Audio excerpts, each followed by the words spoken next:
go. Turn the mics on. Mike's on. Okay, you don't need a mic. Okay, I'd like to call the workshop to order.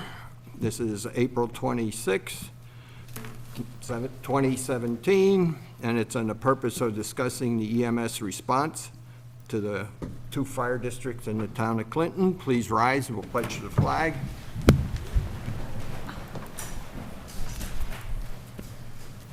I pledge allegiance to the flag of the United States of America and to the republic for which it stands, one nation, under God, indivisible, with liberty and justice for all. Okay, please be seated.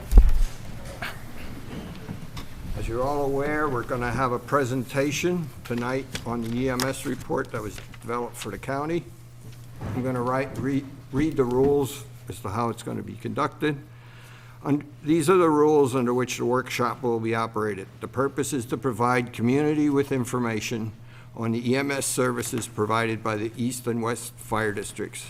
Emergency Commissioner Dana Smith will provide information given in the Dutchess County EMS Task Force report on EMS service results. The report can be found online at www.dutchessny.gov/EMS Task Force. East and West Fire Commissioners will then give the status of their service now and in the future. At the end, there will be questions and answer sessions, so hold your questions until then. The workshop is being broadcast live today and will be repeated again later on TV and on Facebook. There will be no shouting out during the presentation or while questions are being answered. Raise your hand and I'll acknowledge you for question or comment. Then come up to the standing microphone over here and tell us your name and address so the TV audience can hear your comments. The presenters can then reply to your questions because they'll be sitting up here and have the same microphones up here. I'll attempt to allow all questions to be asked before closing the workshop. At this time, it is the responsibility of the East and West Fire Districts to provide EMS services to their respective districts. For further discussion with the fire districts, please attend their fire commissioners meeting on the second Tuesday of the month in their respective firehouses. After the workshop ends, Wednesday. second Wednesday. Wednesday, right? Yeah, second Wednesday, my mistake. It's actually the Okay. Wednesday after the second Monday. I know, but that's But the second Wednesday. Who's counting? The other folks may not, right? Yeah. Okay, after the workshop is ended, then the town board will hold a short meeting, about 5 minutes, to approve an IMA for the town's fuel system. So, without any further ado, we're going to sit in the audience so we can see the screen. There's information on the back. This is the announcement of it, but it also gives the email address for the task force report. So we'll sit down here and turn our mics off. Somebody could, just take care of that. Now, for the audio, for the video, is there a concern about where the mic is or no? It should be somewhere here so you can talk. It'll pick up a lot of the audio if it's just sort of in front of you. Jerry will tell you if he can hear you. Okay, is he up there? Yep. I don't see him. Jerry, can you hear me? I've been told once or twice I have a loud mouth, but I have an ex-wife, so. Good evening. I want to thank you first for this opportunity to come out and present our report and talk specifically about our findings. For those of you who don't know me, I'm Dana Smith and I'm the Commissioner of Emergency Response. I report to the county executive. I chaired this effort for his office when he wanted this report. He charged me with creating it. With me tonight, standing up, the gentleman in the gray sport coat, is Chris Mader. Chris currently serves as a fire chief in the Fairview Fire District. He was a member of the task force and a member of our steering committee. Chris, like myself, has a 30-plus year career, career EMS, volunteer EMS, career EMS, and also volunteer and career fire.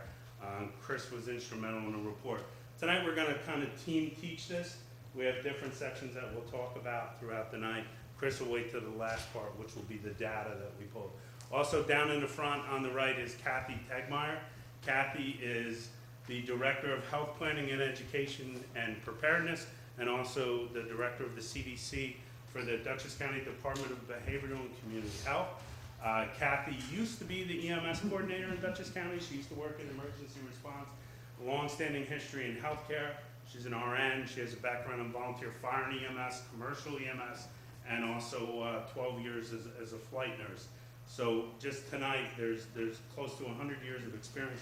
My background, volunteer fire and EMS, career EMS, a high-level leadership position throughout the region. I've been with the county for almost 11 years and the commissioner for just over 6. Keys to the presentation and to the report. It's not a critique of any specific agency or individual. And when you start to see some of the background that we'll talk about tonight, the challenges associated with EMS, quite frankly, it's remarkable that ambulances get the calls in New York State with the way the rules are set up and the lack of governance and leadership. It's a description of the entire situation as it exists. It's a starting point to create a sustainable solution. If you're here tonight that you're going to leave here with a solution long-term that's going to be sustainable, I don't think that's going to be your achievable outcome. Tonight is primarily for us to talk about, and in the fire districts to talk about where they are. We'll make some recommendations, and we'll be more than happy to come back and work with you if you want to look towards a solution. Okay? The information that drove this report is objective as possible. It's collated from a countywide SWOT analysis, strengths, weakness, opportunities, and threats, that was done by the 28-member task force. And all the data from the report comes from the Dutchess County Department of Emergency Response, specifically the 911 Communications Center. The data points are just that, they're numbers. They're not fair or unfair, they're not personal and impersonal, they're numbers. All right? They are a starting point to support the findings and conclusions of the report. Okay? The EMS task force in a final report, why was it done? Some said this was a knee-jerk reaction to something that occurred in 2016. It's not the case. When County Executive Molinaro took office in 2012, we had a meeting, and this was one of the first. He asked me what my biggest priority and concern was, and I told him emergency medical services. There was a lot of things that needed to take place. Legislative Tyner was in office then. We had 40 million things to take care of at the time, and financial situations of the county at that point was dire, so it was addressed then. He established the EMS task force during his 2016 State of the County address, and we commenced our work in March of 2016. All right. One of the things the county executive, and he charged us with this report, was identifying the current situation countywide, including every specific municipality, and develop solutions that were patient-centered. Emergency medical services about patient care. So that's the first thing. Everything that the task force worked on was based on these 5 things. And if you're going to develop a solution to emergency medical services, think of these 5 things on every time you come to a crossroad and you have to answer a question. And you're going to wind up with a solution that's patient-centered, it's consistent, it's reliable, it's affordable, and it's sustainable. And that's what we want to create. We want to create something that's still going to be working when we're not here, right? We want to solve this problem once and for all. So you'll hear those throughout the night. You'll hear Kathy, because she has the public health background, and that's her world. She's going to really center on patient-centered solutions, and that's what we should be doing, okay? The next section is going to talk about the challenges and how emergency medical services are set up, and this is the part where you'll see what I mean. You'll be surprised it all works. Or doesn't it? Now, for purposes of the, Just point it towards you and it'll be fine. so my voice isn't going to carry quite the same, Yeah, so. and just kind of tip it down towards you. Yeah, and then- thank you. It's kind of in my line of sight, thank you. That's good, that's good. All I see is the mic. Good evening. I want to thank everybody again for coming out. To reiterate what Dana had said, this is a year's worth of work for the task force, from the time we started till here. I'm going to talk about really challenges. It's really our findings, and there's common threads. So for this presentation, we kind of grouped them. So bear with me. It's a little different format than the first 2 times we gave it. So you may catch me pausing for a second to collect my thoughts. However, this is based on, he mentioned the SWOT analysis, the data we collected, and also there's been previous reports in the county over the past 10 to 20 years. So we kind of looked at that and other things that are out there. We're not the only community, the only state facing these issues. There's very common threads nationally, so understand you're not alone in what you're facing in the community. And our intent is to help solve it. We're at a tipping point from a county and quite frankly a state and even national point with EMS. So as we move through the next 10 to 12 slides with our findings. There we go. One of the most significant findings we had, EMS is not a mandated public safety service in either the national level, the state level, or therefore the local level. Meaning, law enforcement and fire, regulated by law to be provided to your community. EMS is not. Now, I would guess to say, well, I'm actually going to ask you, at this point in the year 2017, EMS has kind of been around since the 60s. Do you expect an ambulance to come to your home if you have a medical emergency? I see a lot. Just raise your hands, a lot of heads. Do you expect it as a community member? Well, not everybody's raising their hand, so I would have gone on the assumption that most people at this day and age expect an ambulance to come to their home. So although it's not legally mandated, we have a common public expectation for it. Because it's not mandated, it's not housed anywhere. Right now, we talk in New York State, and there's a slide that'll say this, so I may not repeat myself. In New York State, it's housed in the New York State Department of Health. On the federal level, it originated from the State Department of Transportation in the 60s when they did a study on auto accidents and the poor outcomes people had from car accidents. But Health and Human Services, there's other agencies that tap into it, but there's no home. When you have no home, you have no structure, you have no support, and you have no dedicated funding. All of that is all tied together. So when that doesn't exist, we have a service that is vital to our community that doesn't have the structure nor the political or governmental support it needs. That was a lot of summary, so you're going to hear me repeat that a little bit as we go through the slides. And again, I mentioned there's multiple agencies that kind of touch it, which means there's varying standards for things. DOT may regulate what the ambulance looks like. Health and Human Services may have some input on acceptable treatment or equipment. So you've got varying agencies having varying say in what goes on. And I mentioned the funding. Fire and law enforcement and emergency management have dedicated funding streams, both from the federal government and the state. Sometimes it's passed through, federal government to the state, and they give it at the local level. Other times it's two separate dedicated funding streams. And where there's money, you'll see results. Again, that's staffing, equipment, standardized approach. Technology is another issue we face, or lack thereof, keeping up. Although there is the National Registry for EMTs, that's kind of a voluntary. Some states acknowledge it for their level of certification or licensure, and there's two things right there. Some states certify you as an EMT or a paramedic, others license you. And there is some differences in what those terms mean. And since EMS is not housed really anywhere, there isn't good understanding of what it really is between different agencies. On a government level, even in our general population, there isn't good understanding of what EMS really is and what does it mean. They just want somebody to show up and take them to the hospital. Reimbursement, I talked about funding before. There isn't good funding sources or dedicated funding sources. That also applies to insurance. For those that can bill and do bill, it's inconsistent, it's a poor reimbursement rate. You gotta remember, our commercial agencies are a business, right? They have all the overhead that a business has. Biggest thing is gonna be their payroll and benefits. They're a business.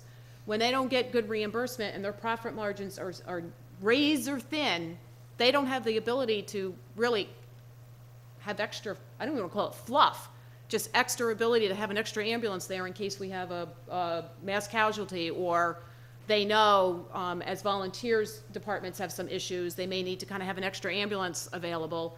When you don't have the fluff to pay people to do that, you can't up staff, so to speak. Even if there's like a storm coming, or they think there's some mass gathering events, another example. When we do mass gatherings in the county, we engage our commercial partners and the local EMS, and sometimes to come up with an extra rig just dedicated for that is very difficult. As I said before, in New York State, EMS is housed in the New York State Department of Health. As people in the emergency services in the room, you know that they have BLS protocols, that's on a state level. Our advanced life support protocols are done on a regional level, but the regions are starting to get together, or have been now for a couple of years, and they have a regional approach to ALS protocols. But they really look at, what constitutes an ambulance, as the physical rig, what goes in the ambulance, and a little bit about your paperwork side of the house. And then for the providers, certification and recertification, and what constitutes that. So it's kind of that bare bones. They don't really get into operations. There isn't a lot with quality assurance for patient care. There's some there, but it's not really very robust.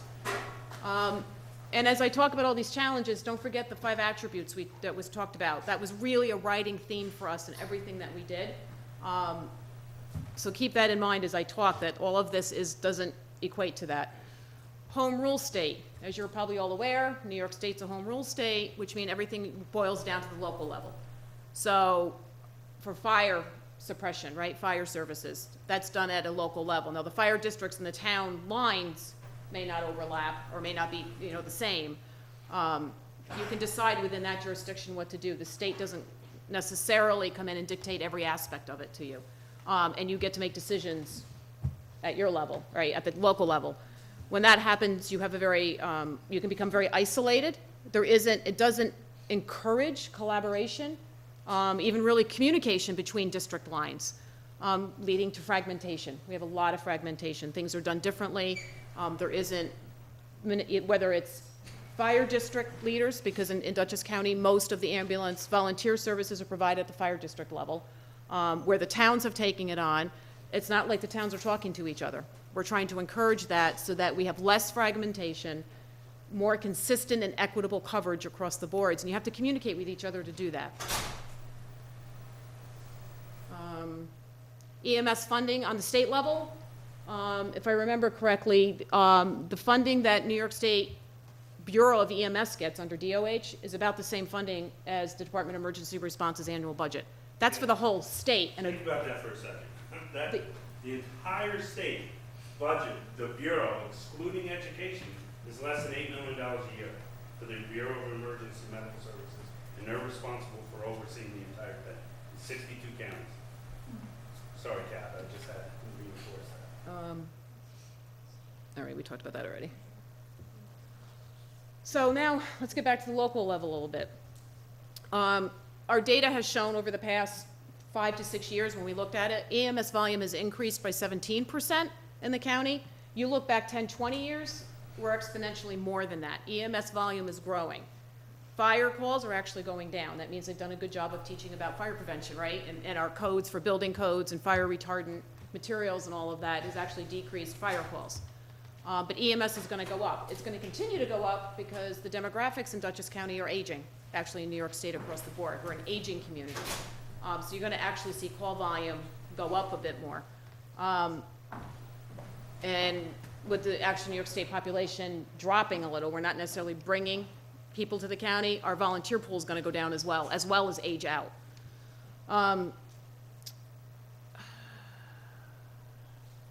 So experience, sorry, I got totally off on a different topic, or different bullet. So as on the local level, EMS calls start going up, regulations increase, right, from the state health. How much has the regulations increased over time, that what you're expected to do and meet and standards, your training as a volunteer, those expectations have gone up.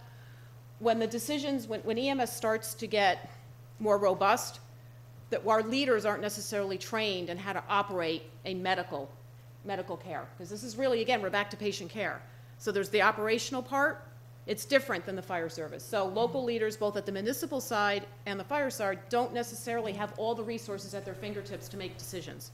And sometimes they have to make decisions maybe without adequate time to get that information, or they don't know where to get it from. So there's a lack of knowledge, and there's a lack of experience.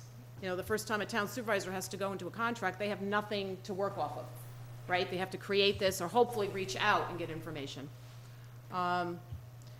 I alluded to before, as we become more fragmented, and I keep wanting to use the word isolated in our own districts, That provides, when you look at it from a county perspective, if you want to kind of take a step up and look regionally, it leads to inconsistent level of service. You know, you could be in one street and have two different districts on either side. That level of service and response can be different to your neighbor directly across the street from you because they're in a different district and maybe they're not having an agreement or a strong agreement with a commercial provider to provide backup service. And maybe maybe where you live has, so you're going to get a consistent response no matter what time of the day. So very inconsistent levels of service. And it can even apply to a fly car with a basic life support or an ambulance that has a paramedic on board. So across the county, when we looked at it from up here, it's just inconsistent both in level of care that you're getting, your response times, all those type of things. Again, because EMS isn't mandated and all that, there's really no centralized body to set those quality benchmarks. DOH will tell you, here's your protocols, here's how you treat a basic life support, here's what I want in your ambulance, you have to have 5 cravats, a backboard, a short board, they're going to tell you that. They don't set good standards for the quality of what we're delivering for you to be shooting towards. So agreements. For the areas that do have agreements, there's basically, we kind of categorized them in 4 ways. And as I go through them, I'm going to go from the least binding to the most binding. And if you have the most binding, you're going to get the better service. So the first one is you have an informal agreement. It's a handshake. There's no money with it. You kind of just say, yes, if I'm available, I'm the commercial provider. If I'm available, I will send you an ambulance. But they're not obligated nor committed to.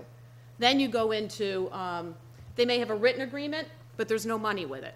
So you'll get a little more consistent. But again, they're not as committed, right? Because there's no money following it. Money talks.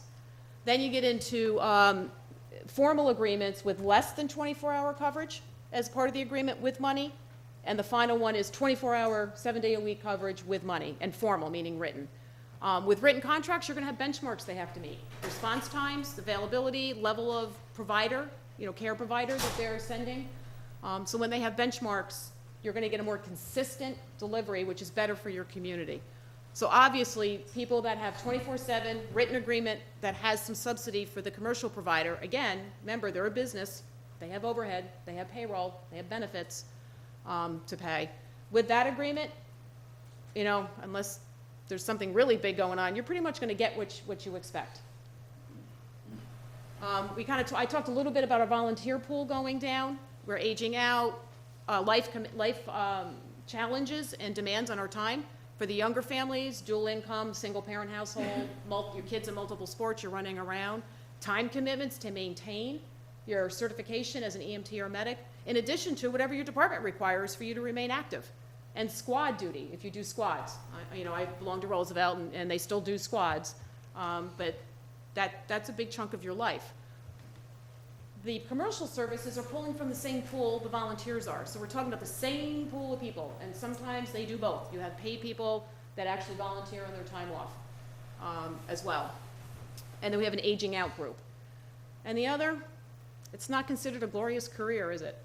So for people going into it, it's usually a stepping stone to something else. It's not well paid, horrible hours, holidays, weekends, all kind of weather, awkward lifting, cranky patients, because they are out there, and you always have to be on your toes and ready to go.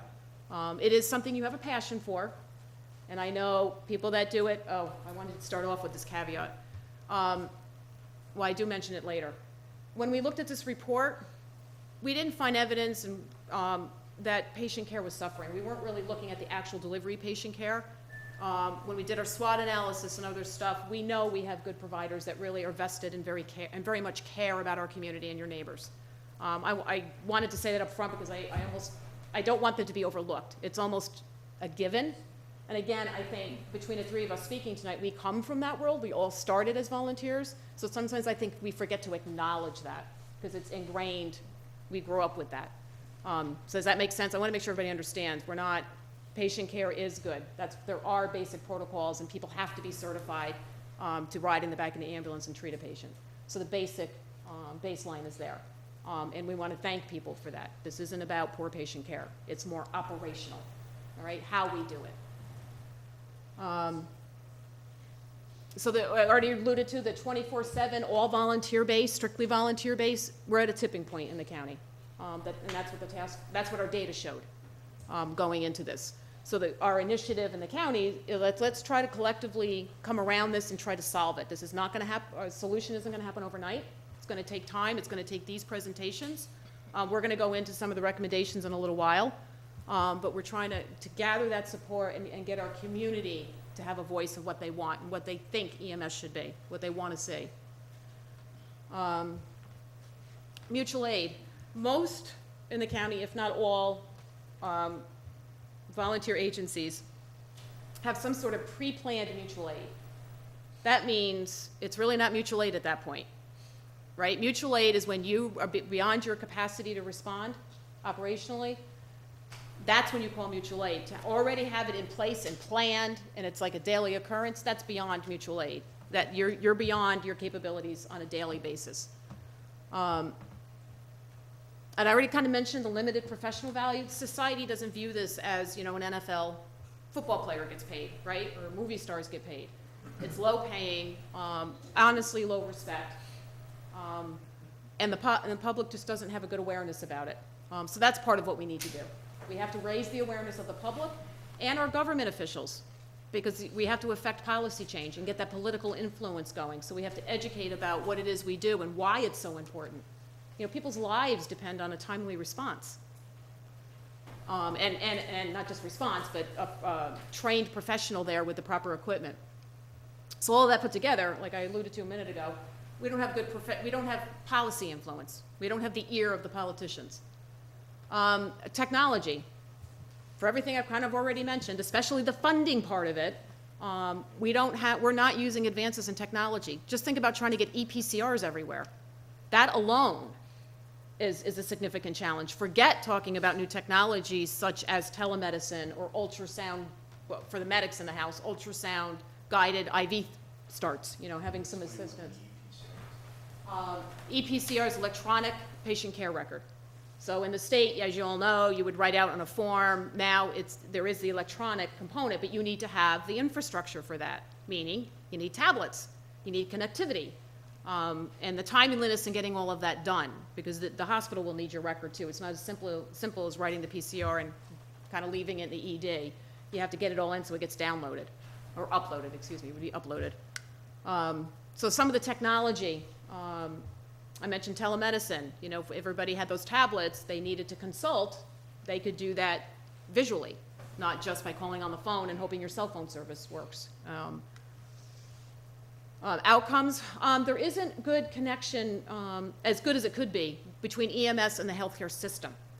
I'm sure when you try to call and find out how the patient did, might kind of depend who answered the phone, if you're lucky, because by HIPAA, they have to be very careful what they release. So getting information to find out if you did everything right, or if you could have done something differently, or it was unique and you wanted to learn from it, can be a rather cumbersome process, even if you can get it at all. Other ways for connecting to help the healthcare system in general, I don't know if you've heard about like community paramedicine, where we can actually put medics and EMTs in collaboration either with doctors' offices or hospitals. They can start doing almost really home visits. They can assess the home before somebody goes home to make sure it's safe, go in and just take a blood pressure. We want to prevent people from getting admitted to the hospital, or being brought to the ED, not admitted, being brought to the ED for stuff that doesn't need to be in the ED. So community paramedicine is something that's kind of going on in other parts of the country, and that's much more of a collaborative healthcare approach. What? What's going on here, all right? Well, it is, but it's still not, it's very quietly going on in a trial. We kind of talked about the mutual aid before. The last bullet talking about a solution when you know your manpower is struggling and you don't have it, whether that's just daytime hours, evening hours, weekend, or all of it, is to only think of the first call.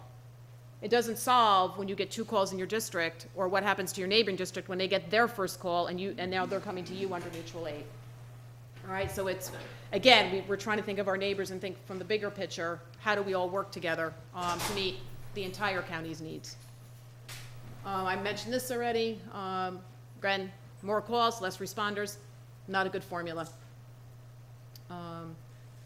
Population density across the county, we know City of Poughkeepsie and City of Beacon are most densely populated. That probably won't shift. There is some development going on, so you might see some slight increases in densities in areas, where's Silo Ridge, is that Amenia? In the Amenia area, if that development actually goes through, that's a very rural area of our county. That population is going to impact them significantly as that gets developed. Development they want to put in Amenia. These are reserved. Go ahead. The healthcare delivery changes, that's referring, Affordable Care Act, who knows what's going to happen with that? But that has not directly benefited EMS. They've actually receiving less money for transporting. DSRIP is actually a Medicaid redesign in New York State. They're pumping millions of dollars into this for the Medicaid population and trying to keep them out of the hospital. Treating, preventing chronic disease or managing chronic disease outside the hospital.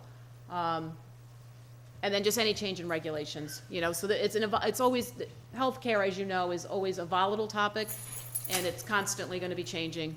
So that's always going to impact every aspect of healthcare, not just EMS. So everything I've talked about, we need to have people that are educated making the decisions and leadership decisions in EMS, because there's just so much coming at you from all different angles that you really need to keep on top of it, understand it. All right, so for conclusions, what? This part's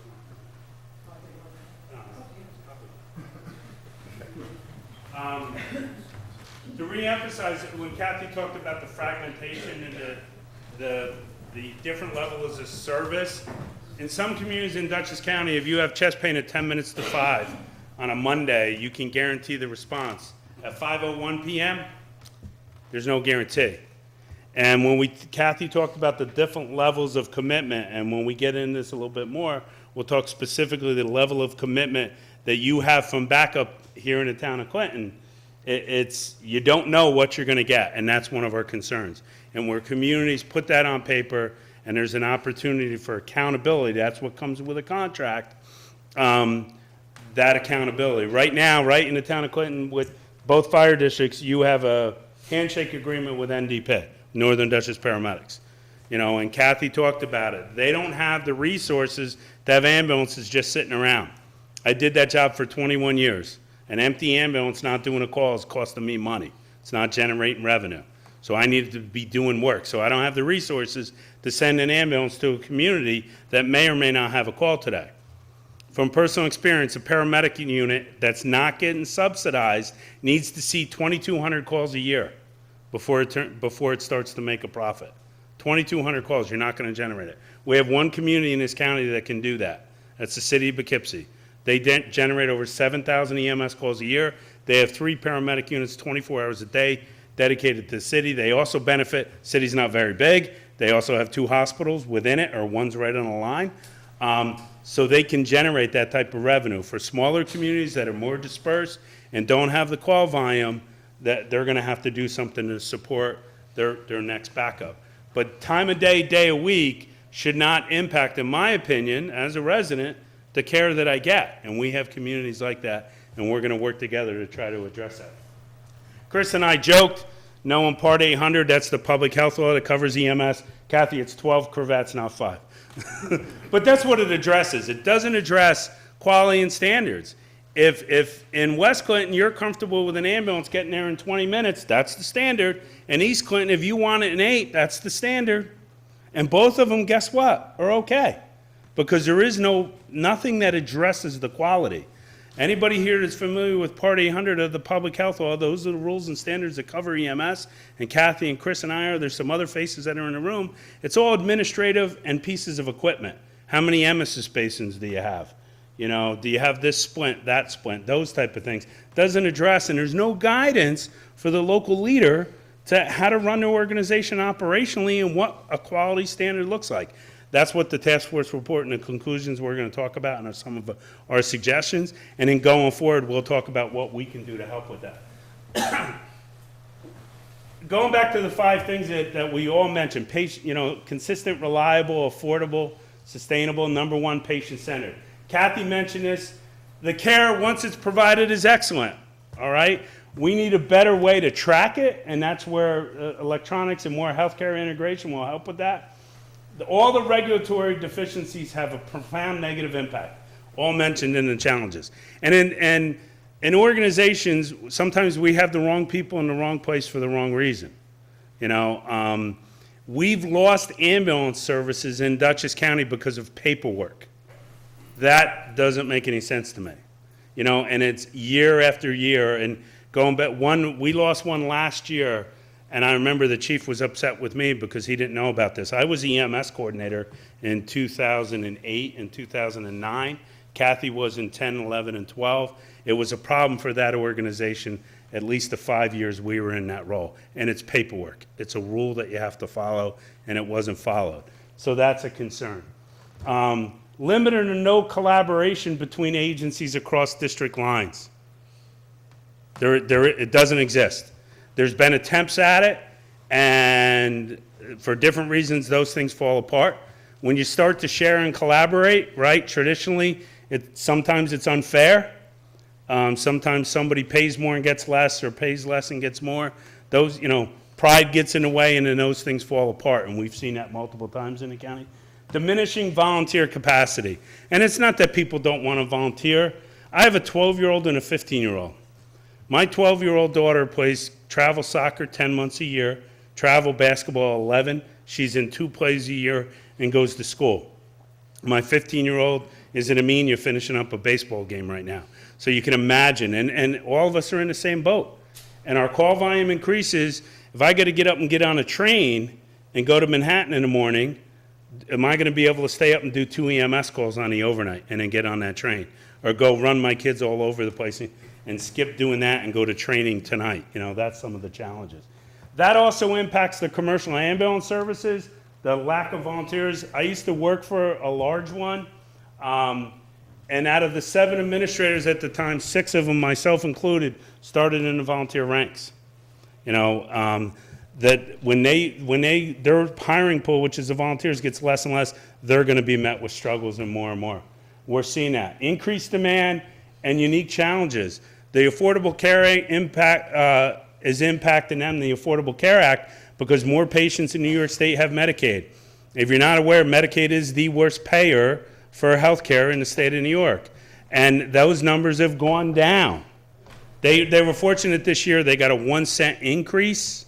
I talked to the 3 commercial ambulance services in Dutchess County. They didn't accept a 1-cent increase because it cost them more money to make adjustments in their software package than to receive the 1-cent increase. So, you know, we have things like that going on behind the scene. Okay. Municipal agencies face funding as well. 2% tax cap, or last year it was 0.69%, I believe, right? 6.8. Joel, is that what it was? But it was less than 1%, right? So they're faced with those issues. Fire districts were faced with those issues because they have a tax cap, but fire districts in the state of New York that operate an ambulance are prevented from billing. However, if we all of a sudden say fire districts can bill, that's going to be a panacea and all the problems are going to go away. It's not the case, because unless you're running a real high call volume, EMS is an industry that has a 30% bad debt. So I knew when I started my day as an operations director, for every 100 calls, I wasn't going to get paid for 30 of them. So unless you're doing thousands of calls a year, there's not a great benefit from that. No standards on coverage. The no formal agreement or contract with a supporting agency. In 2017, and when commercial agencies first started to increase their service level in the 90s, handshakes would work. But in today's day and age, you know, anywhere from $400,000 to $500,000, $600,000 a year for a staffed ambulance, a paramedic unit, 24 hours a day. They don't have a lot of resources sitting around just in case. So that's a concern. All right. Kathy went over the different levels of coverage. No formal agreement, a written agreement, no subsidy. That's an MOU. That's how I'll put on paper. If you call me, we'll come if we're available. The 12-hour-a-day coverage, less than 24, and we have some that are 13 hours, 5 days a week, 6 days a week. The challenge there is if the home agency, the BLS agency, can't cover the call in off hours, there's no cavalry coming, because that 12-hour unit, and we have communities south of here that have 12-hour units, at the end of 12 hours, that staff goes home, that ambulance goes out of service, you know. But the best that we see as far as coverage, and Chief Mader will talk about it, and you'll see it in the charts, are those 24/7 coverage issues. The current state of the system, again, it's fragmented. If you've heard my boss, the county executive, talk when he talks about government, if you had to design a government, you wouldn't do what they did in New York State. If you had to start over today and design an EMS system, you wouldn't do it this way. You wouldn't do it the way we have it today, all right? A lack of effective coordination and accountability, because if there's no standards, how can you be held accountable? There's further entrenchment because of that, of fragmentation. The self-sustaining all BLS volunteer system is difficult at best. Kathy mentioned it before. There's 19 different ambulance agencies, I'll call them, or rescue squads. There's one independent, which is Beacon Volunteer. Every single one of those agencies in Dutchess County have some pre-planned response. Okay, it may be formal or informal, but with the 911 center, which I oversee, every single one of them has a plan in place. So that means that they know they don't have adequate coverage, so what can we do about it? And that's what we're here to talk about tonight. Commercial service solely on a fee-for-service is challenged at best. Again, you're not going to get NDP, Mobile Life, or M-Star, who currently are commercial ambulance services, to park an ambulance in the town of Clinton because they're nice guys. They just can't physically, they can't afford it. You know, not a unit sitting there.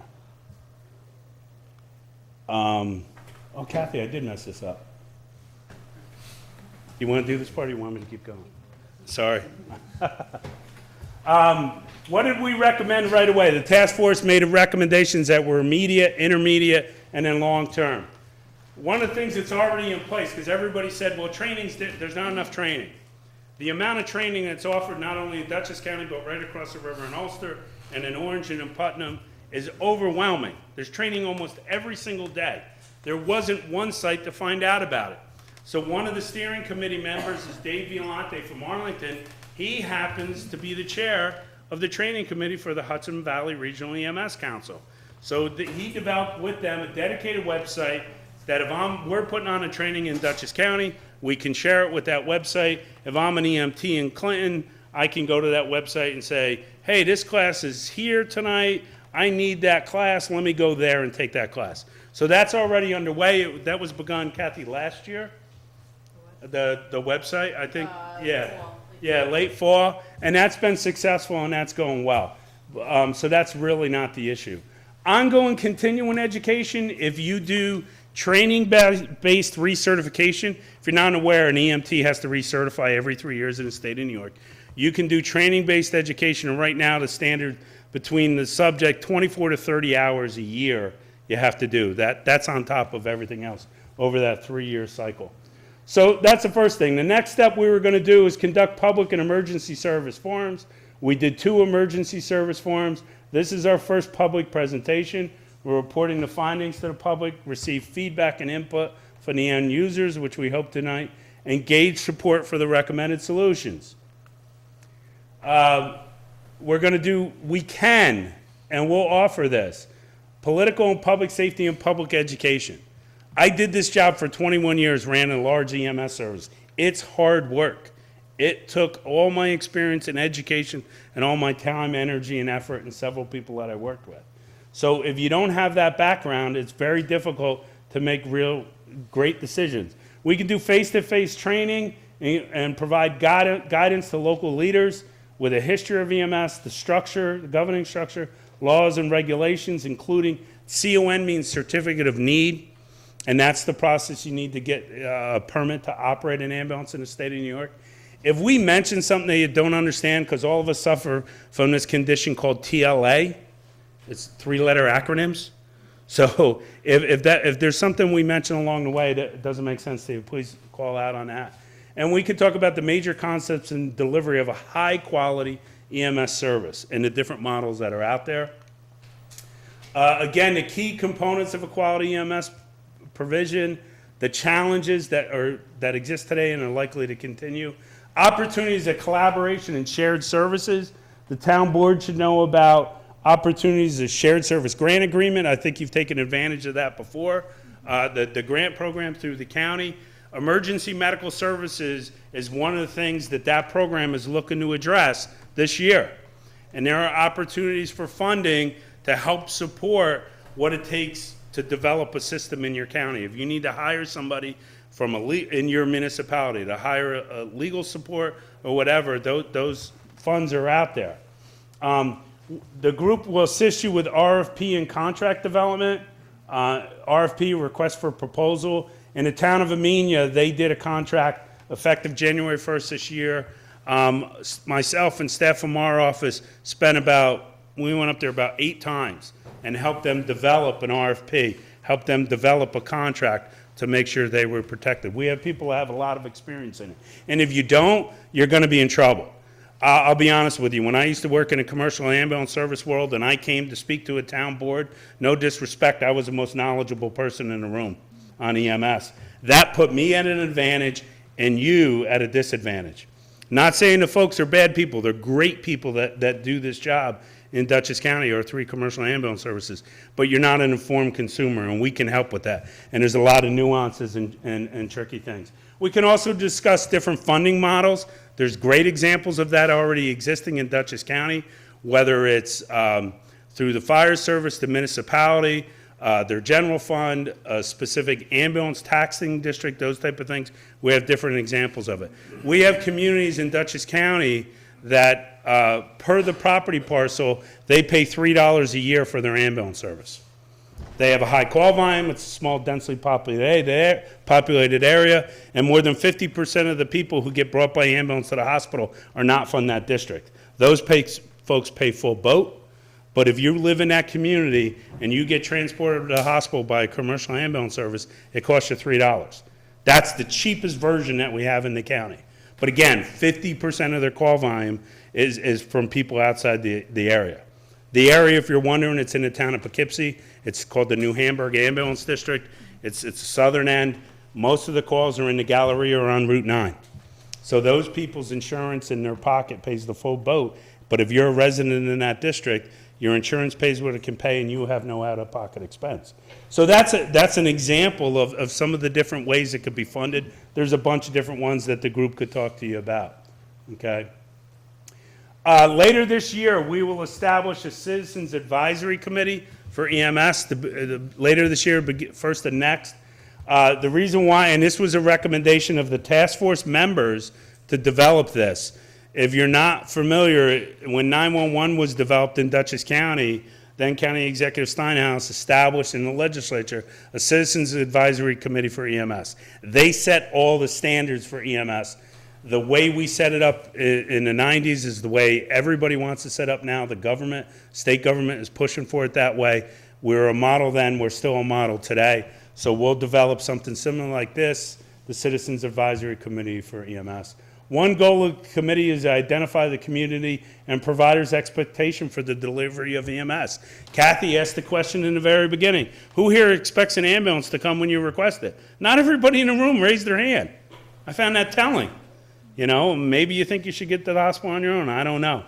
You know, my expectation if I request an ambulance, one's going to show up. I think morally and ethically as community leaders, we need to provide that service. It may not be mandated. There's a lot of things in the state of New York that aren't mandated that are really valuable. Want me to give you 3 of them? You'll be surprised at this. Sheriff's Road Patrol. It's not a mandate under state law. Sheriff doesn't have to provide it. The other, plowing roads. County doesn't have to plow your road. How would that work? You have an accident, you can't, no sheriff's going to show up, right? Here, I'll make it even better. Guess what else is not mandated in the state of New York? 911.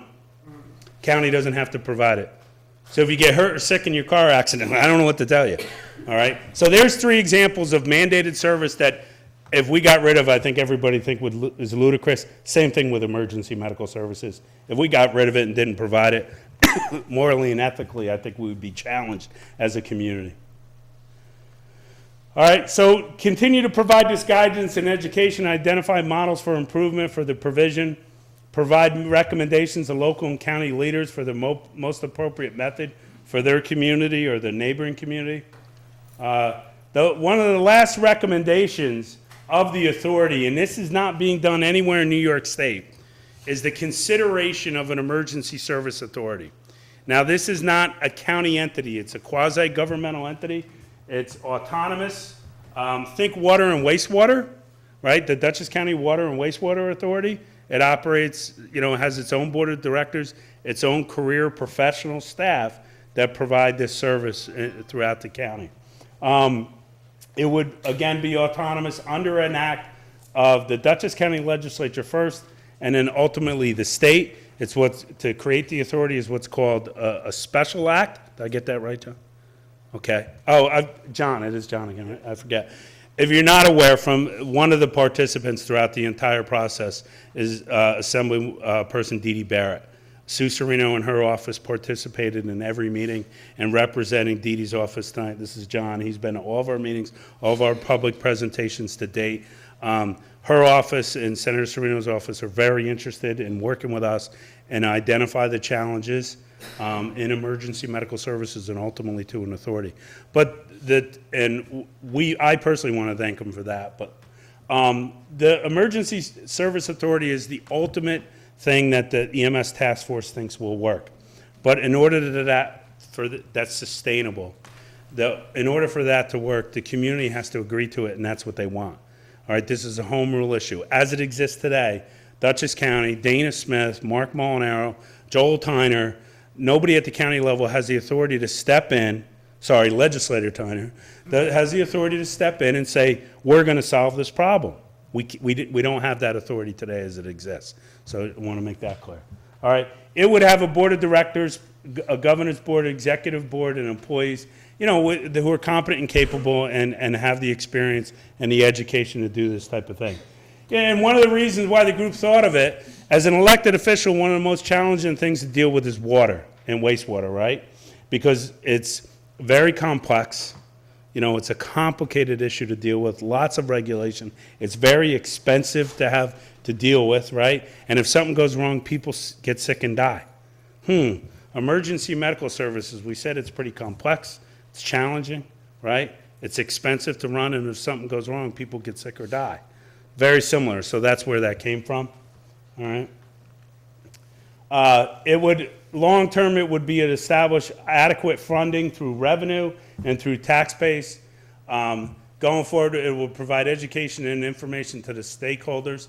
What we also recommend is contracting with a consultant to develop a strategy and the implementation plan to go to an authority. It would be something that would take 3 to 5 years at least to establish. But again, the community has to say that's the solution. If ultimately the Citizens Advisory comes back with, we've met with everybody, we've had these series of public hearings, we've had meetings, and we think this is the best way to go. All right? Because we have a couple options right now, honest, we didn't put it up there, is do nothing. Leave it alone. You don't have to do anything. Well, that isn't working out so far, and I think collectively as a community, we're better than that, but this is, the long-term option is that. It isn't being done in anywhere in New York State. It is in other parts of the country, but they have different rules and regulations. The Citizens Advisory Committee we envision will be spending some time going to look at those things. All right. Kath, I'm sorry. I just messed up on my part there. So this is Chief Mater. And Chief Mater will tell you, Chris, will tell you what they went through with the numbers and how we came to them and what they mean. One thing I do want to, it's right there, Chris. One thing I do want to preface this whole thing with the numbers. Numbers are that, they're just that, they're numbers. They are not the defining thing of all this. They're a symptom of something else that goes wrong. And we did a public presentation, Kathy, Chris, and I, to emergency services, and people were jumping on us about the numbers. And I asked the question, is there a problem with emergency medical services in Dutchess County?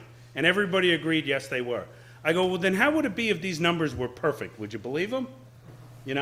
So, and it's not the end of the conversation. It's the beginning.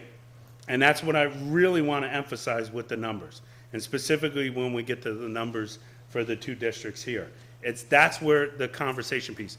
And they're not here tonight, but we have people in our community in emergency services who have used numbers and numbers that were challenging to really improve their system.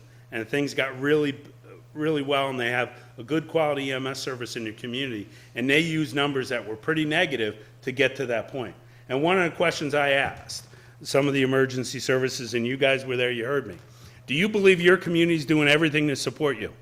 everything they possibly can? And the answer was no. Good, then use this report and these numbers to get that level of support. If you stand up and say, we have an issue and we have challenges and we'd like to work with you to develop a solution, I think you're going to get that support. All right? So that's my spiel on the numbers. So the numbers are the fun part here. We didn't ask this tonight, we usually ask it. How many people actually read the report, the entire report? Raise your hand, please. All right, so that's actually much better than what we've been seeing. A lot of people really just looked at the graphs. Oh, sorry. Yeah, Chris, over here. yeah. I'm not a guy that's gonna stand in front of a speaker, that's the You problem. can take it off the, Yeah, you can hold it. I'm not a big speaker guy. Okay. So normally I try to use, Watch the wire. yeah, and I'm a wanderer too, that's the other problem. You can take it out and walk with it. You're gonna heckle me until I do it probably too. So, all right, so how's that? Good deal. All right, so we'll give it a try. Because I'm gonna pace around anyways, that's how I am when I do this kind of stuff. So I'm pleased to see a lot of people actually read the report, because we did see a lot of people who didn't read the report and just looked at the graphs. And the graphs are pretty scary if you don't really dig into them. So let's get into them. So data analysis. We utilized data that came from the Dutchess County Department of Emergency Response. We used the county's data. We looked at data from 2011 to 2015. From that, we need to understand a couple things. Number one, the 911 center is not an operations center. So what does that mean? If you go to a commercial agency, they're an operations center. They're using numbers for their service to provide better service, to make it more efficient and work everything through. The numbers mean a lot. Not to say that they don't at the 911 center, but the dispatchers there aren't there just to capture data. They do a lot of other things. We use a computer automated dispatch system. So my understanding is that the CAD's going to be upgraded here in the near future. CAD is a program. It's just a program. It's not meant to be an operational database. That's not what it does, at least not in Dutchess County. So use data to related to emergency medical requests. So what we did is we took all the data, and it was thousands, actually it was probably millions of data points. It was a huge amount of data. And we pulled it apart and started separating based on what's called ORI. And that was based on which agency. So West Clinton has an ORI, East Clinton has an ORI, Fairview has an ORI, City of Poughkeepsie, so on and so forth. And then we started digging into the EMS numbers, what the EMS numbers are. So medical calls come out as a priority 1, priority 2, priority 3, priority 4. Car accident would be an EMS priority 1, or I'm sorry, an MVA priority 1 or MVA priority 3. That's the information we started looking at. We also looked at ambulances, things that ended with 71, 72, our county identification system. So that's where we got a lot of this data from. We categorized it, like I said, we pulled it apart based on the location, the agencies involved. So we use nationally recognized, actually the industry's best standards to take this data and make it work so for the data analysis. We looked at it multiple ways. It says multivariate. We looked at it 3 different ways with 3 different systems. We looked at it with an IBM system. We looked at it a system like Watson, a couple of other different things. On top of that, we had a gentleman, Dr. David Gavin from Marist College, who was amazing. He went through it by hand, spreadsheets, check, check, check. The information said the same thing every time. Okay, so the data is accurate. What did we take out? We had to take out some abnormalities or anomalies, outliers. It's impossible for you to get dispatched on Tuesday and respond on Monday and arrive on Monday. Something happened there. It was an outlier. Negative data. It's impossible for you to get dispatched at 8 o'clock and show up at 7:59. It just doesn't happen. You can't show up until the call starts. We took out corrupted or data that wasn't recognizable, and then of course we had to take out data that was missing. So all within industry's best standards. So there's no foolery with this, nothing like that. We implemented and adjusted to reflect all agencies having the same dispatch time. What that means is and I'll pick on Fairview. Fairview 4171 gets dispatched with Mobile Life. What the county does is they put a place setter in for Mobile Life for that first dispatch. And then Fairview 4171 responds, and Fairview 4171 gets on the scene. But in the middle of all that, Mobile Life may call out with another unit. So Mobile Life, the place setter might be Mobile Life 289, but 270 actually responded. We had to give everybody the same start time. So we all went, so we measured on the original response time for the original ambulance from Fairview. Am I losing anybody here yet? So I want you to understand how we really got the data. It really leveled the playing field, because what was happening, and I'm being very intimate with Fairview's data. I'm a full-time paid fire chief. I work with data every day. That's what I do. That's what they pay me for. I knew, because when the first set of data came through, Mobile Life beat me to every call. That wasn't possible. It just didn't happen. So when we started looking at it, we were able to identify that we weren't using the same starting point. So we tracked ambulance responses to all medical requests. Now, why do we say that? Ambulance responses only. This is a rural community, yes? Now, in case you didn't know, my first fire department actually was West Clinton. Very first fire department I belonged to was West Clinton. I left there, went to some other things and stuff like that, and I've been able to be blessed with a career in fire and emergency medical services. I know I lived on Cardinal Road. The call was in Quaker Hill Estates. Where did I go? I didn't go to the ambulance. I went to Quaker Hill Estates, right? Makes sense.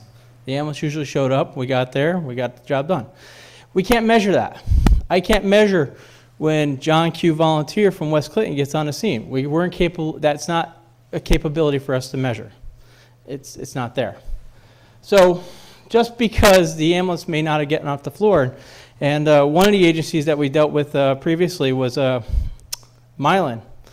Milan has a woman who tends to fall down.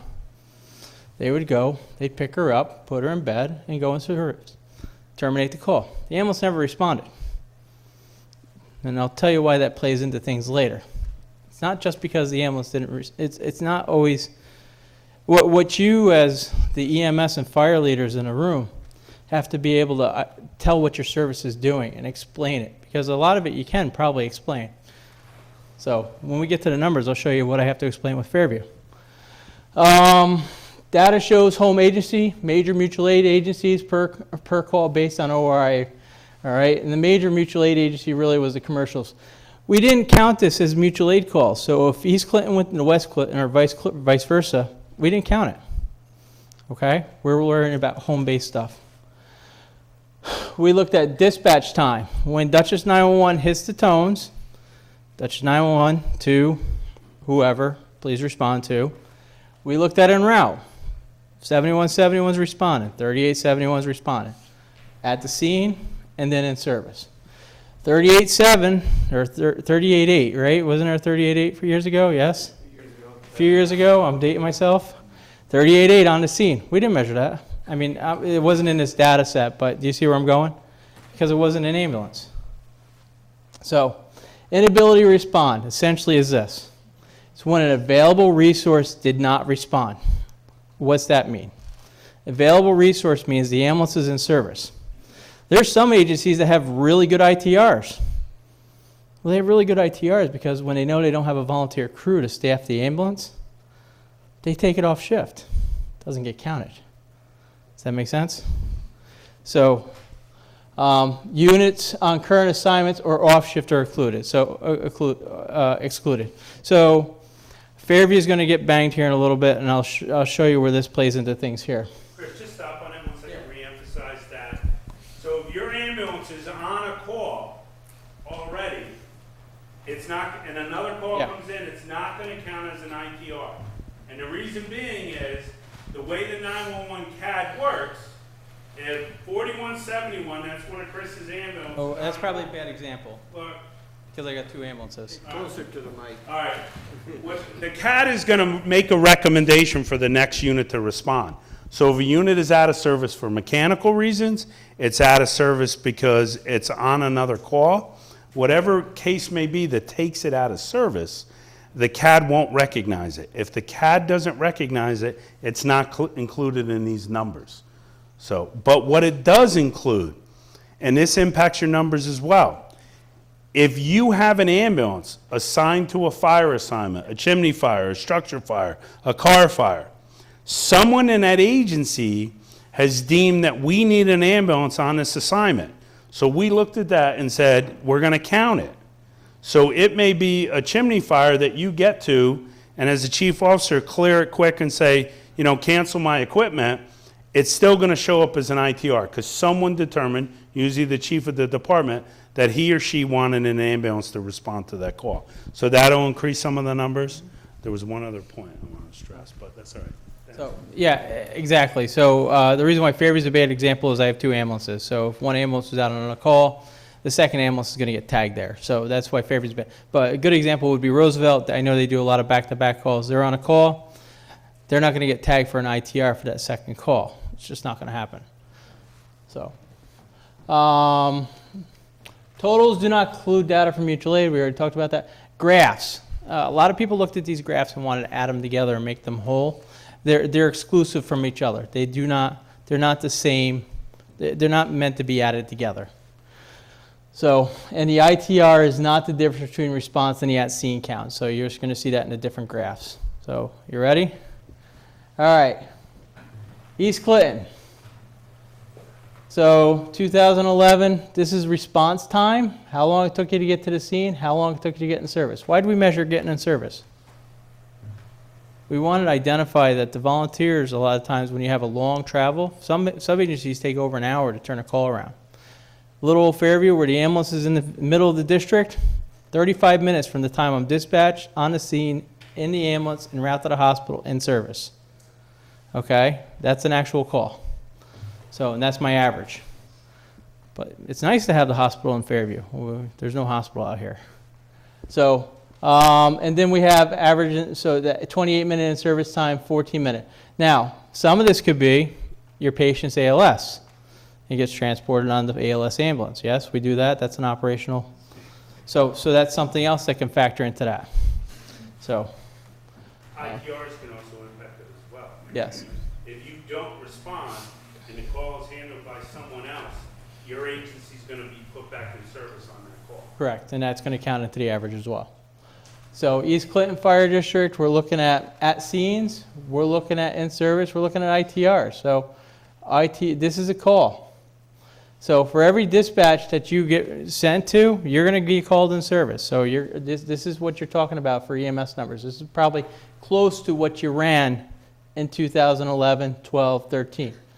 This is how many times you made it to the scene. This is how many times you were unable to respond. Does that make sense? That's what that graph is.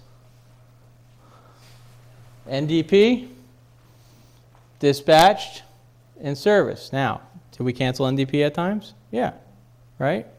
So when somebody falls from the bed, do we take care of the person? Do we get them back in bed? Do we need the medic to get all the way out there? Yeah. Now, there is some inability to respond each year, ITRs. So, West Clinton, 14 minutes to the scene. Now, I look at 14 minutes to the scene, and if we go back a couple, what do we say? It's a little over 14 minutes. Some things you got to consider here. You're a rural community. How's your infrastructure? I know West Clinton, you have one road going north-south and another one going east-west, right? Unless you want to count 9G to get up over to... We have a river in the middle of our district called Taconic Parkway. There you go. No bridges. Exactly. So that factors into that response time. Infrastructure, you're in a rural community. Now, if I had a 14-minute response time in my 4.5 square miles of Fairview, that'd be a problem. I'm at 3 minutes and change. So, at scene, in service, or ITR. All right, these are your numbers. Is everybody catching that? And then NDP. How many times they made it to the scene, how many times they went in service. Here's your ITRs. So, now, ITRs, as in 15, for this particular agency, a little higher, right? So, why is that? That's something maybe we have to look into. All right, comparisons of the times. From time of dispatch to arrival of ambulance. Now, we talked about Milan. Milan's 18 minutes. They're the worst one. It's a 50 square mile district. There's one road that goes east and west.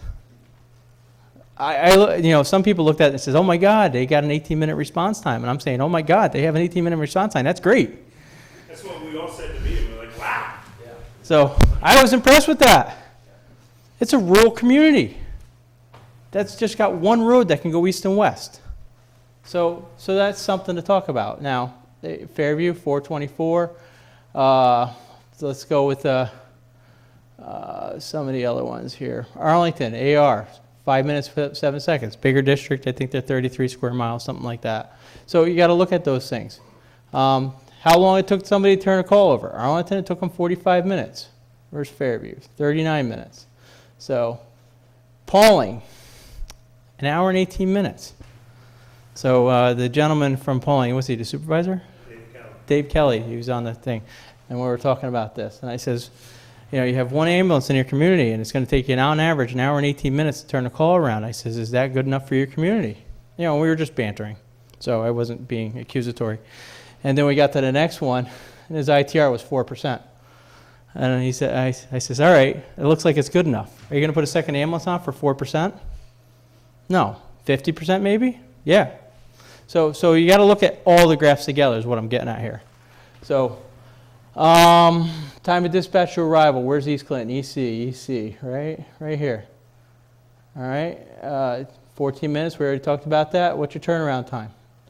29 and change. Now, what is that? Is that your ITRs factoring into this? Could be. Could be the fact that you're transporting in your commercial EMS service as well. So that stuff's going to factor into that time. Where's West Clinton? At the end here, right? 13:33 to arrival. Once again, one road that goes north-south, one that goes east-west for the most part, right? So, and then what's your time of dispatch to your arrival? 27 and change. So, and the same thing that with East Clinton goes with you.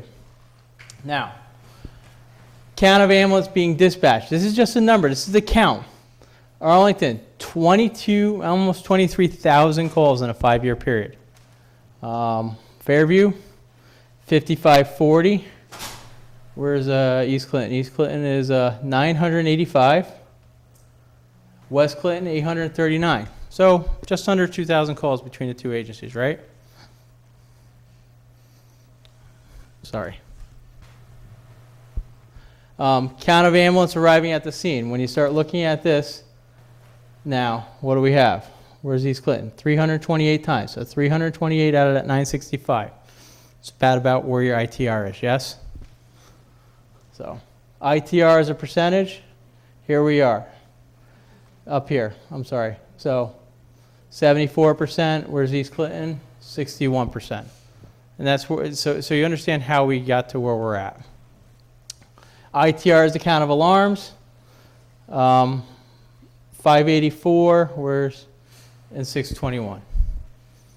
Any questions with the graph so far?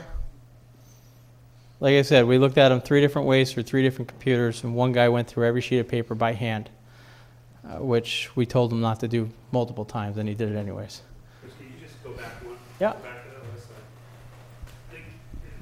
The key point, and we'll stress this, none of the data polls that we did, and it was over, when we talk about big data, this was big data. We had a 20-minute meeting to figure out how to move the data from one site to another. No call went unanswered. Somebody responded. We don't want to give the impression that people are laying there waiting still today for an ambulance to show up. If an agency could not respond, another agency did.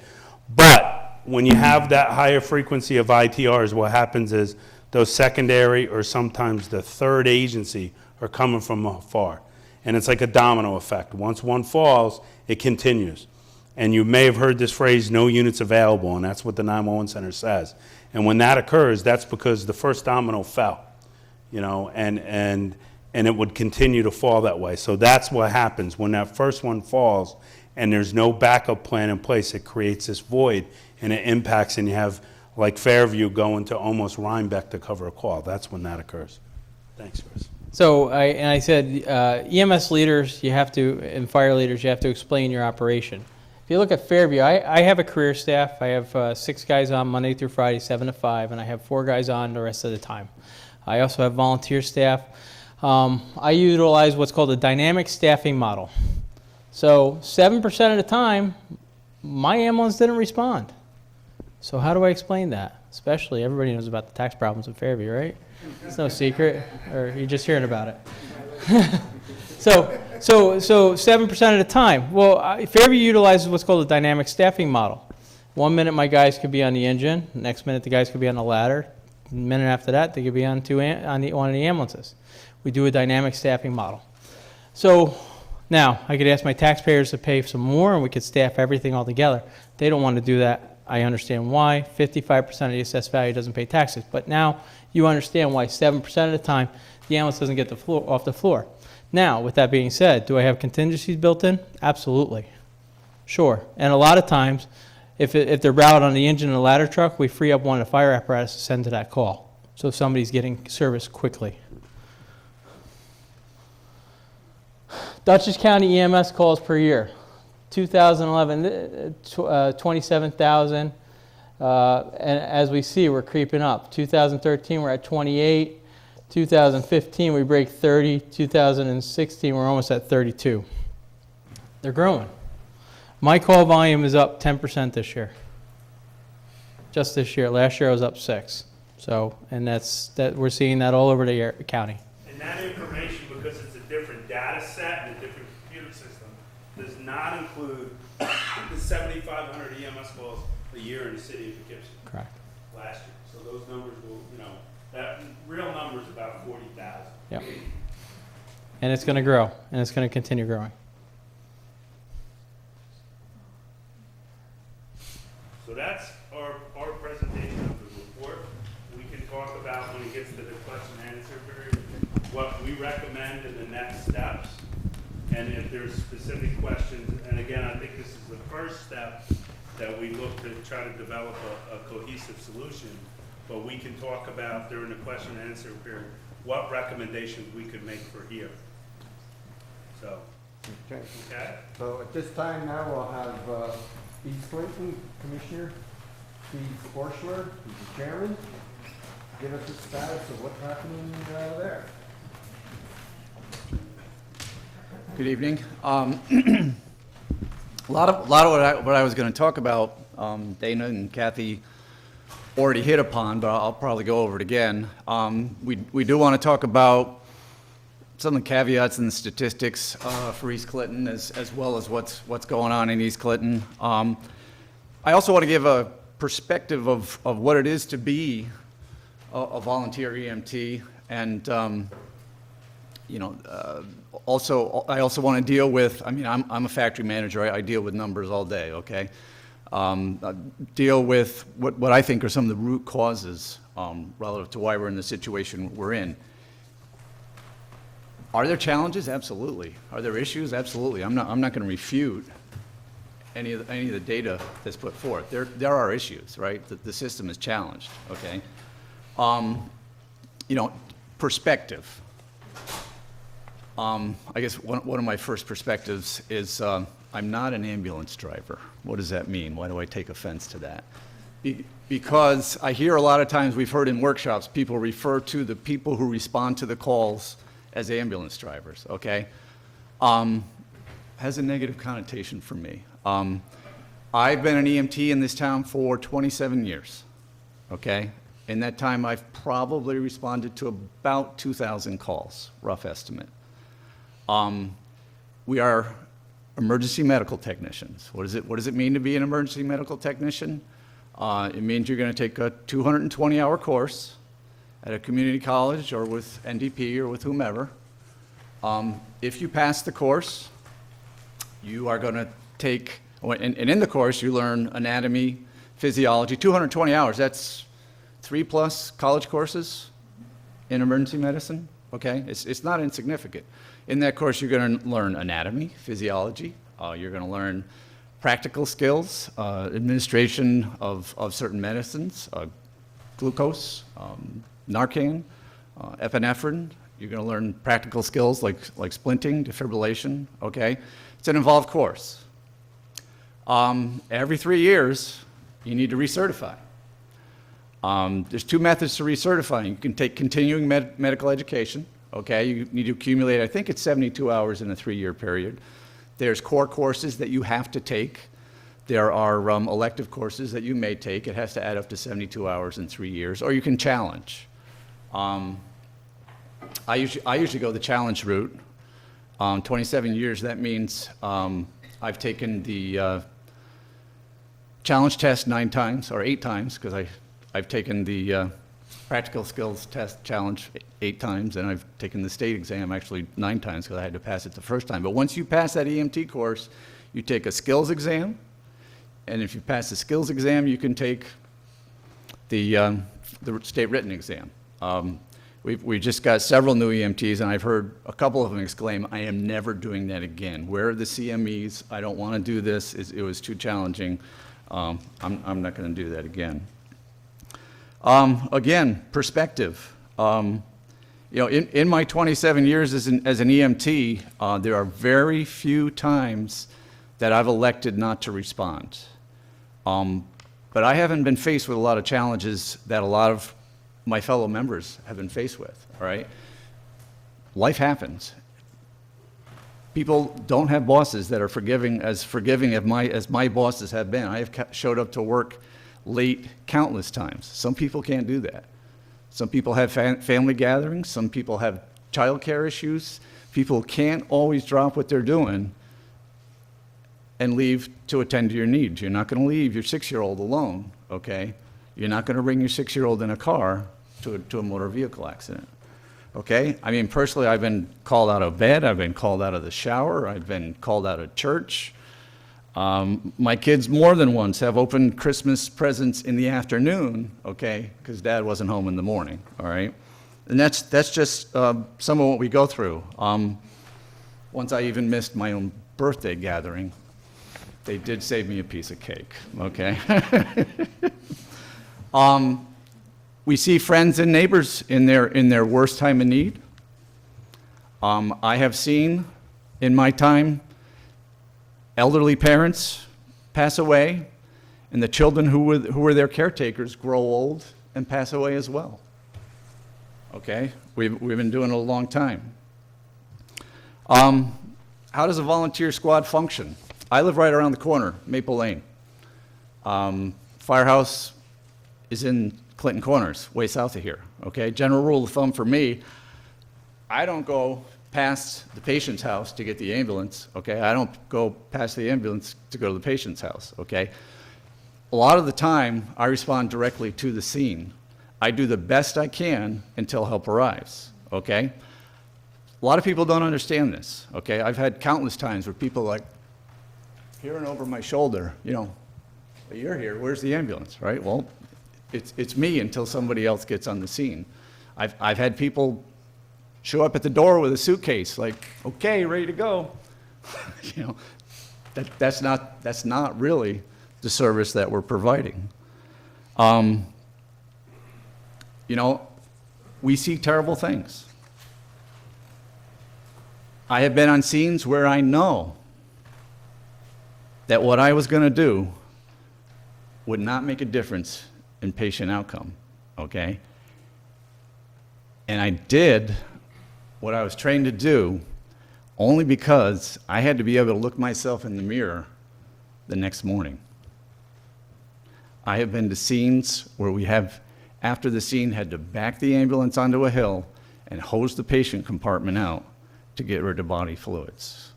I have been on scenes of heroin overdoses for young kids. And then we have to go to work the next day and act like normal people.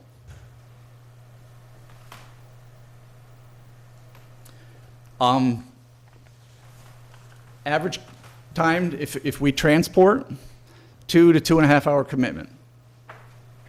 Average time, if we don't transport, 30 to 45 minute commitment. First 20 years I was an EMT, we did the bulk of the transports. Lately, we have been more than happy to let the professional agencies transport. Sometimes it's better for billing purposes, sometimes it's better for Social Security or Medicare. That's why 28 minutes is the, what is it, the out of service time or whatever you call it, yeah, in service time. Why are we where we are today? And Kathy alluded to this. I think there are a lot of societal changes. You know, I can remember as a young child, either I'd get hurt or one of my friends would get hurt doing something stupid, and you know, our mothers would grab us by the ear, throw us in the back of the station wagon, and drive us to the hospital. Okay, people now, for some reason, seem to be less able to deal with emergencies, right? And we get called out for a lot of non-emergencies. In a previous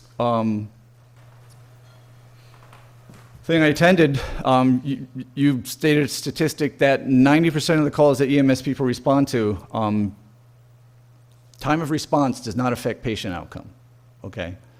So, you know, 10% of the time it does. It makes a huge difference. So that gives you an idea of the level of severity of the calls sometime. Societal changes. People are busy. Volunteerism is a thing of the past. When I moved into town in 1985, the library was staffed fully by volunteers. SPCA was staffed mainly by volunteers. A multitude of agencies were staffed mainly by volunteers. It doesn't happen anymore, okay? And I think that's an important. People are busy. Town of Clinton is a bedroom community, and it's important to know this, okay? People don't work in the town of Clinton, generally speaking. People leave the town of Clinton to go to work every day, all right? There are very few people who work in the town. There are fewer people yet who are allowed to leave their jobs to respond to emergency calls. I mean, thankfully, the town of Clinton Highway Department, there's East Clinton and West Clinton members on, and the town is pretty liberal in allowing these people to respond mostly to fire calls. I don't think you have any EMS people. It benefits everybody in this room, but that's the exception to the rule, okay? It's a bedroom community. Everybody leaves. What does that mean? 7 o'clock in the morning until 5 o'clock in the afternoon, it's problematic here. There's no doubt about it, okay? It's definitely an issue. A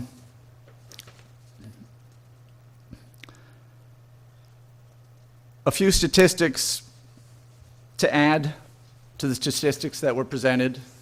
In 2016, I figure we did about 200 calls. It's kind of hard to calculate. The county sends us a list of EMS calls that we respond to. It was about 125. They sent a number for fire calls that we responded to. That was about 125 as well. MVA, a motor vehicle accident, is considered a fire call. Okay, obviously the ambulance responds to a motor vehicle accident because there's a high potential for some kind of injury, right? We respond to brush fires and structure fires to support the firemen on the scene. Okay, it's a high-risk environment. It's an important part of what we do. But there are calls that we're not dispatched to. Mutual aid to another company, engine out. We don't respond to those kind of calls. Pump details, when there's a flooding condition, we don't generally respond to that kind of calls. So 200 is a reasonable estimate, okay? Last year, 2016, the ambulance got off the floor about 80 times. So 80 over 200, 40%. We had a 60% ITR, falls right in with the numbers that you gave. And actually, 965 over 5 years, call it 1,000 divided by 5, that's 200 calls. I'm right there, okay?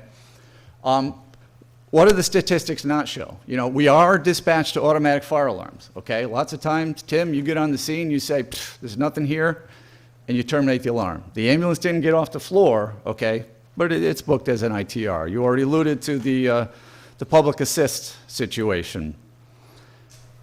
Elderly parent falls, you're dispatched just to pick him up off the floor, make sure he's okay, get him back into bed.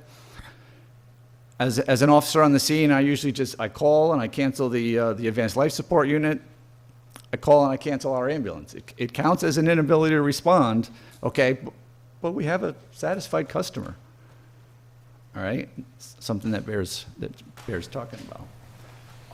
Another statistic that you can't see, and you alluded to the fact, well, we don't count when 38.7 calls on the scene, and it's not just 38.7, okay? 41 times last year when the ambulance did not respond, so another 20% of our calls, okay, there was an East Clinton EMT on the scene providing support until the professional agency arrived, all right? And it's worth noting, okay?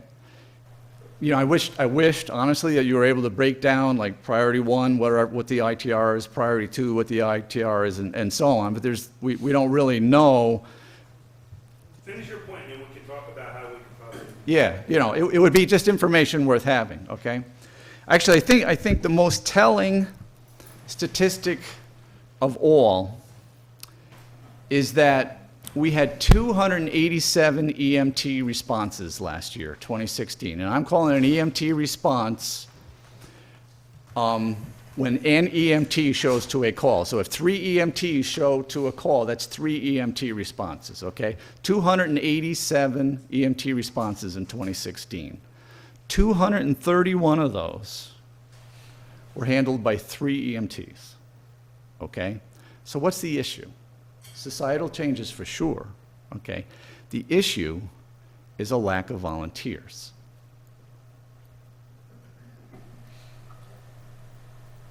How are we doing now in East Clinton, okay?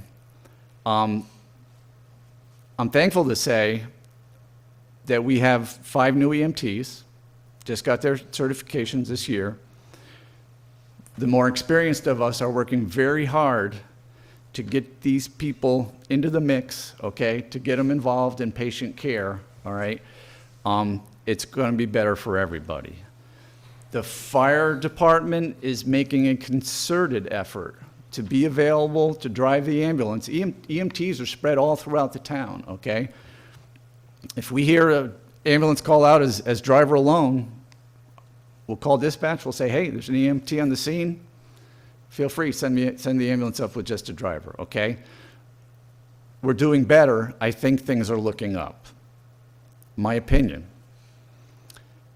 Is the idea of a volunteer rescue squad, a volunteer EMS service, providing 24/7 care, 365 days a year, is it practical? I don't think so. I think we're past that. I think we're past that, okay? But there's something else that has to be considered. Dana gave us some figures today. I don't know if you were doing the math. I was. He said it takes 2,200 calls a year to support an ALS ambulance, okay? He also said it takes, what'd you say, $400,000 to $500,000 a year to fund that ALS ambulance. If you add the annual calls for East Clinton, 965 over 5 years, that's almost 200 a year. West Clinton, 838 over 5 years, not quite 200 a year. Call it 400 round numbers, okay?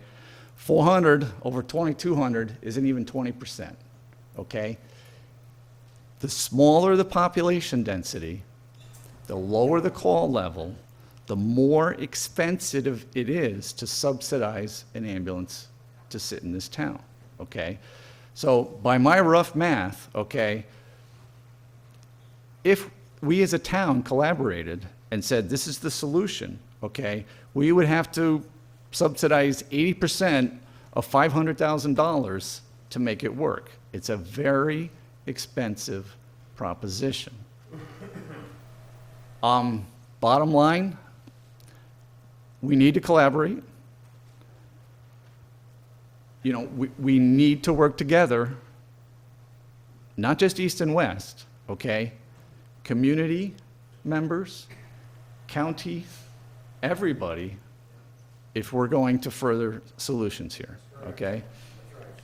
You can't make the good people who have been doing the hard work bad guys in this, okay? There are a lot of very dedicated emergency medical people, not just in, you know, and I'm not, there are people in districts way busier than East Clinton or West Clinton that have done a ton more work in EMS than I've ever dreamed of doing, okay?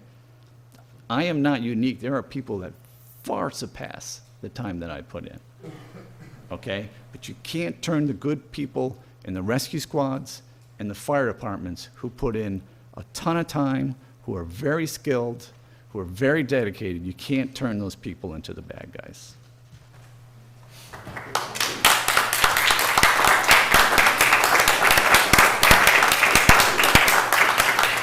Thank you for your service. Thanks, Steve. Thank you.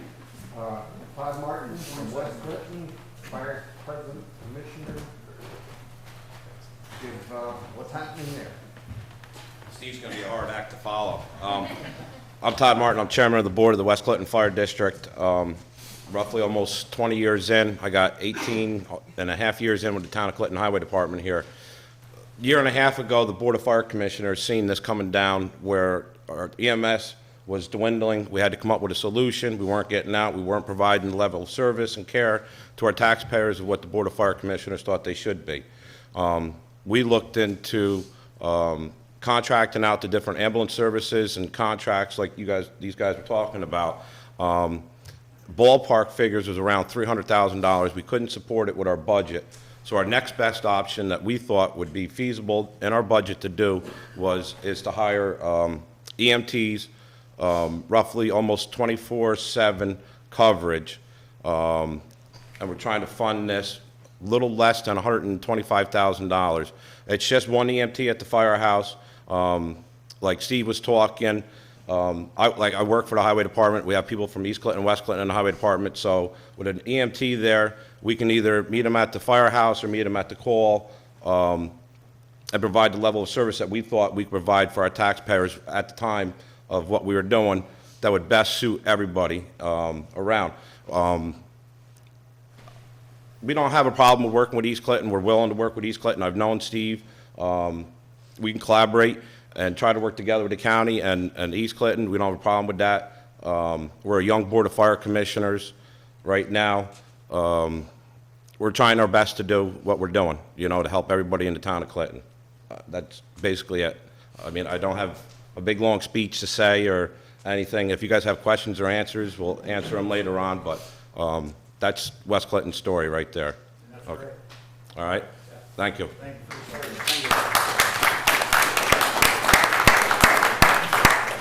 Okay, we'll start with the question and answer thing. Right, can I just jump in real quick and just comment on what the two commissioners said? I couldn't agree with them more. Steve and I had a lengthy conversation where we were at an event in Millbrook. I think the overwhelming majority of the people on the EMS task force all started in volunteer EMS/fire. We say the patient care in our report. Kathy talked about it, I did. When it's provided, it's excellent. I couldn't support and agree with Steve more. This is not this, and I said it in the very beginning, it's not a critique of an individual or an agency. I said in the very beginning as well, despite all these challenges, service is being provided. All right, and again, if we had to set up a system, we wouldn't have these set of rules and do it this way. So I just wanted to, and I can speak on behalf of the task force, I'm comfortable doing that. I think we support your position. The angst and the focus shouldn't be on the people who are actually providing it. It's the system that we operate in, and as a community, how can we support them and help them solve the problem? But there are just so many challenges to it in providing that service that model just, it may not, with all the challenges that we have in life today, it's more difficult, especially when you have a community that's basically vacated every morning between 7 and 5.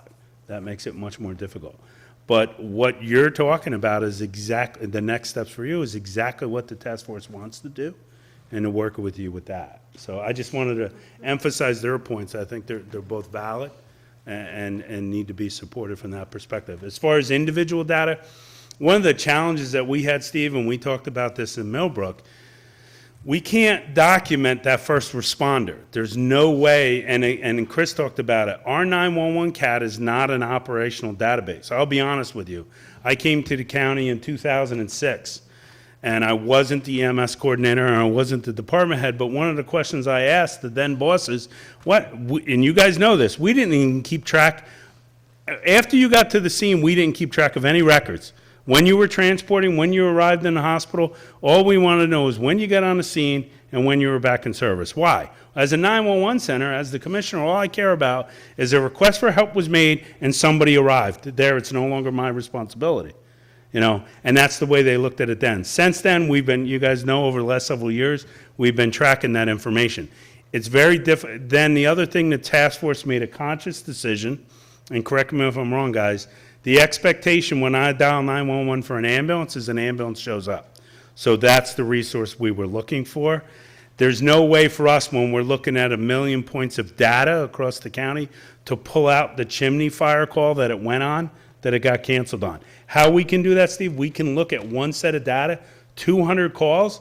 That's easy enough to do manually. You know, if we want to look at your 2016 calls, well, we stopped looking in 2015 because we were doing the work in 2016.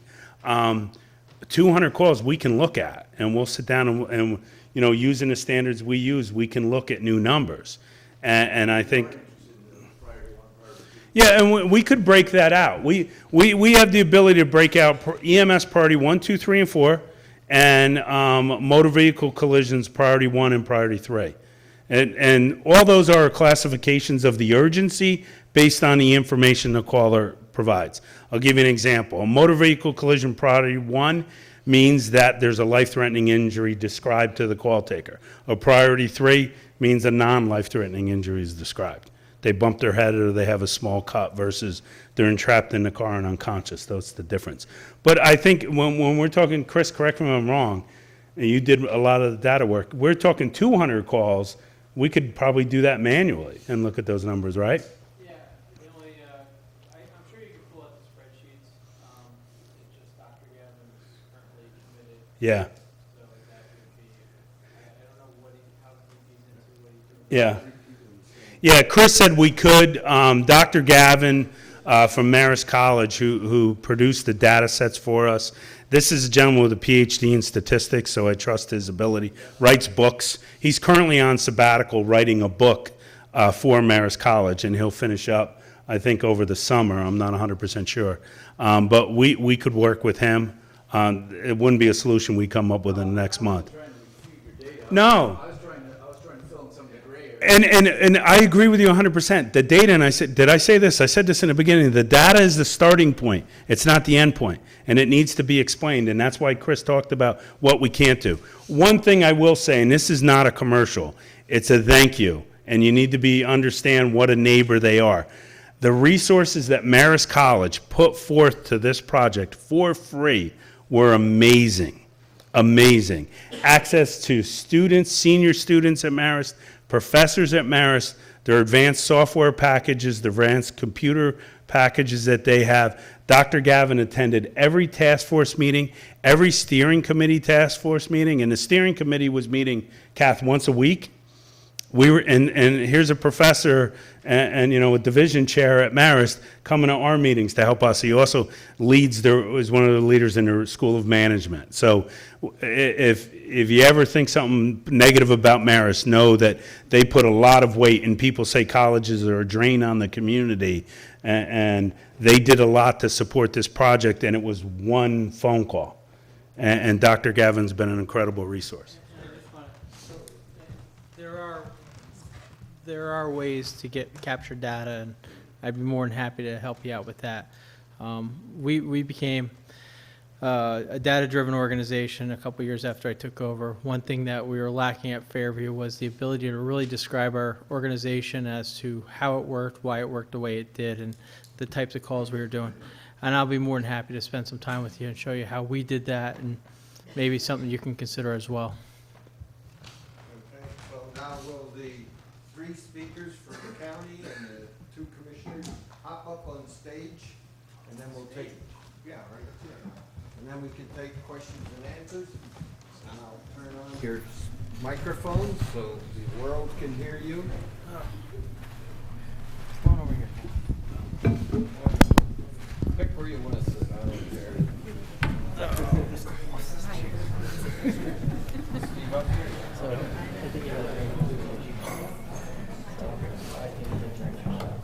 So you can direct your question to anyone or general, that doesn't matter. Just raise your hand and I'll acknowledge you. Then come on up here, as I said before, talking to the microphone so they can hear you, the community can hear you, and we'll get an answer. We're not going to have a big debate, on each question, but I think they're pretty succinct on being able to answer. So who wants to start out? All right, the other thing is, this is your photo side, so. The camera side. Anybody have any question? Wow. What? Okay, come on up, Ina.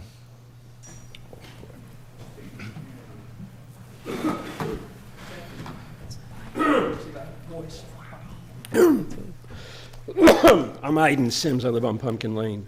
Steve, I've had the pleasure, Steve is here? He's up here now. Oh, Steve, I've had the pleasure of knowing you for several years, and I must say, what I heard from you tonight was, I was overwhelmed by your sincerity and your passion for your job. And you have my personal praise, for whatever that's worth, for the work that you've been doing in this community for almost 3 decades. And that has to be articulated. And the openness that you conveyed tonight is terrific. Unfortunately, that's in contrast to the lack of openness that's traditional for the ECFD. I have one question. Is there anybody in this room who could make a case that the 4,300 residents of the town of Clinton are better served with fire protection and EMT service through 2 separate fire districts? I've heard the words from Commissioner Smith tonight, coordination, communication, cooperation. And that was in the context, as I understood it, that those 3 elements are totally lacking between the West Clinton and East Clinton fire districts. So again, raise your hands, please. Who thinks that we're all better served by having 2 fire districts in the town of Clinton instead of 1 single consolidated fire district? Let the record show that the only hands I see are from members of the East Clinton Fire District. Thank you very much. Thank you, Commissioner Smith. Great report. I think both are, I think it's a question to ask. I think if you say it is better served, I think that's a legitimate answer.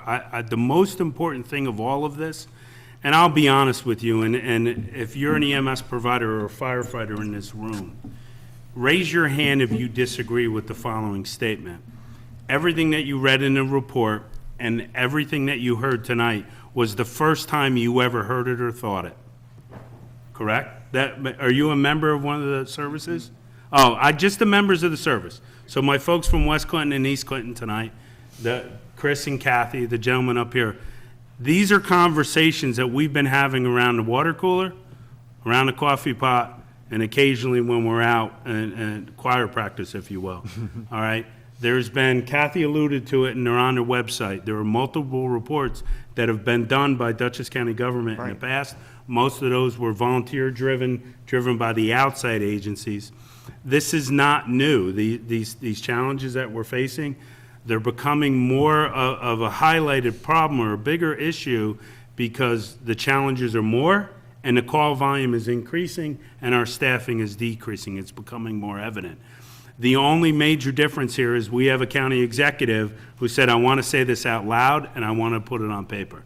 But for the folks from East Clinton and West Clinton, there's nothing that we talked about that we don't already know. We put it in a format on how we got here, and Kathy talked about all the challenges, and despite those, we've still been able to provide service. I think cooperatively, and we can assist with that, I think you can improve service. I'm not versed enough in what they're trying to do in West Clinton. I don't know if that model is the long-term best solution, but I think there are models that Chris and Kathy and other members of the task force that are familiar with that we can help you with. But I think this is an important first step. And I'll be honest with you, I'm 51 years old. This is my life's work. And I've had, since I was 18 years old, this is what I've been involved with. And I was dealing with somebody from the executive's office about the report getting released. And she goes, are you nervous? I said, no, I'm excited. And she goes, why? I said, yeah, I'm a geek like that. I'm really, really excited that the report is getting released. And she said, why? I said, because since I've been 18 years old, I've been noticing these things. And I have an opportunity, and my boss has put me in a position to make a difference. And I think everybody who belongs to East Clinton and everybody who belongs to West Clinton and all the members of our task force want to make a difference. And we have the format now and the structure to make that change, so I'm excited about it. So regardless, no matter how high the number is, let's say it was 100% that you didn't go to calls, at least it's a starting point for us to solve problems. And I've been waiting for that now for next month will be 33 years. So that's great. Any other question? Step up. Forgive me if I haven't. First of all, my name is Nancy Cunningham. I'm a resident of the community for the last 10 years. I'm on the town council. A lot that I heard tonight is enlightening, certainly shocking. I guess my biggest concern is everything should have a process. And it sounds like there either is no process overall to guide the different communities, the different fire departments, to kind of either join forces, share services, et cetera. And although Steve, Todd, are making headway in their respective departments, I would ask where this process is going, not just countywide, but statewide.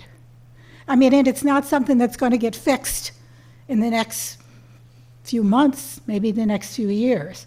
But if we don't focus on that process and make some kind of a cohesive decision from the top down, everyone's going to spin their wheels and still go off in different directions. That would be my concern. Ours as well. You guys, does anybody want to add something to that? Talk about what? I think that's one of the reasons why the task force recommended a countywide authority. And if a community wants to work within that authority, and that doesn't mean county employees providing service. Right. You know, that means a county agency overseeing it. And there are examples where a centralized location overseeing calls can make things run smoother. I use an example dating back to 2016. On February 27th, 2016, there was an ambulance service called TransCare. You may remember them. At 5:28 p.m. on a Friday, my phone rang and said, the bankruptcy court has ordered us to cease service. I said, okay, when? Now. So that was 8 communities that were covered in Dutchess County by that agency. Prior to that, our office worked with these municipalities to develop a coverage plan. It was called a contingency plan. Kathy was part of the development of that. Chief Mader was a part of the development of that. So what we did at that moment is we pulled the trigger. We operated out of the county's emergency operations center. Instantaneously, 8 communities had no ambulance coverage. And I'm not talking about volunteer agencies. I'm talking about 24/7 paramedic units were covering 8 communities in the county. Instantaneously, they had backup coverage. Mm-hmm. And not one call went unanswered that night because the communities that were covered and the neighboring communities all agreed to allow one location to control those resources. So one centralized dispatch was moving ambulances. Our 911 center doesn't have the ability to do that. They can't look at the system and say, well, this unit's closer and they just came free, let me send them. They have to follow, because it's a home rule solution, they have to follow the pre-described decisions that are not made by us. Mm-hmm. But that night is an example of those communities having no coverage, and because it was a centralized plan and a centralized control of those units, every single call went answered, and it continued through the weekend and until the following week. It wasn't only Alamo covered half of our district under the handshake agreement, so it wasn't only the 24/7 paramedic. Oh, there were yeah, they were impacting other communities as well, 8 in total. But we worked with the 2 ambulance services that were left to provide that coverage. But again, that was a centralized location developing a coverage plan and a centralized location dictating those units. That's one of the reasons why as well the task force thinks it's sustainable. And then even one of the other reasons is financially. How long can you sustain it? And depending on the numbers, and Chairman Martin mentioned it, it could cost them about $300,000 to $400,000 for a paramedic unit. You know, if the town is taking care of that, how long can you continue, or can you cover that with the tax cap and everything else that goes on at the local level? So that's why the task force recommended, long-term, the solution to make it sustainable is that. Well, there's no doubt that a lot has happened in a very positive way. And there's no doubt, but also was pointed out tonight how things are changing. And you can't continue on the same path and expect success.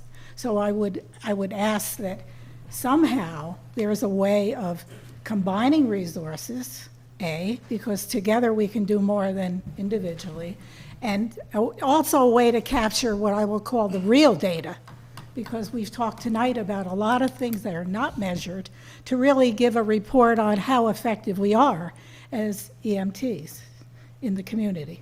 So that would be all I have to say. Well, the number's real, but it doesn't, as Steve said, I think the best term for that is perspective. You know, and what is it that you're measuring and what are you looking at? But I think there's some simple steps, and I know the task force right now, and then ultimately the Citizens Advisory Committee would be willing to work with a group of leadership and develop a solution. I also commend everyone here because the presentation was excellent. I'm Thank you. much more informed as a council person and as a resident, and I certainly will hope to become more involved knowing what I've learned tonight. Thank you. Thank you. Thank you. Thank you.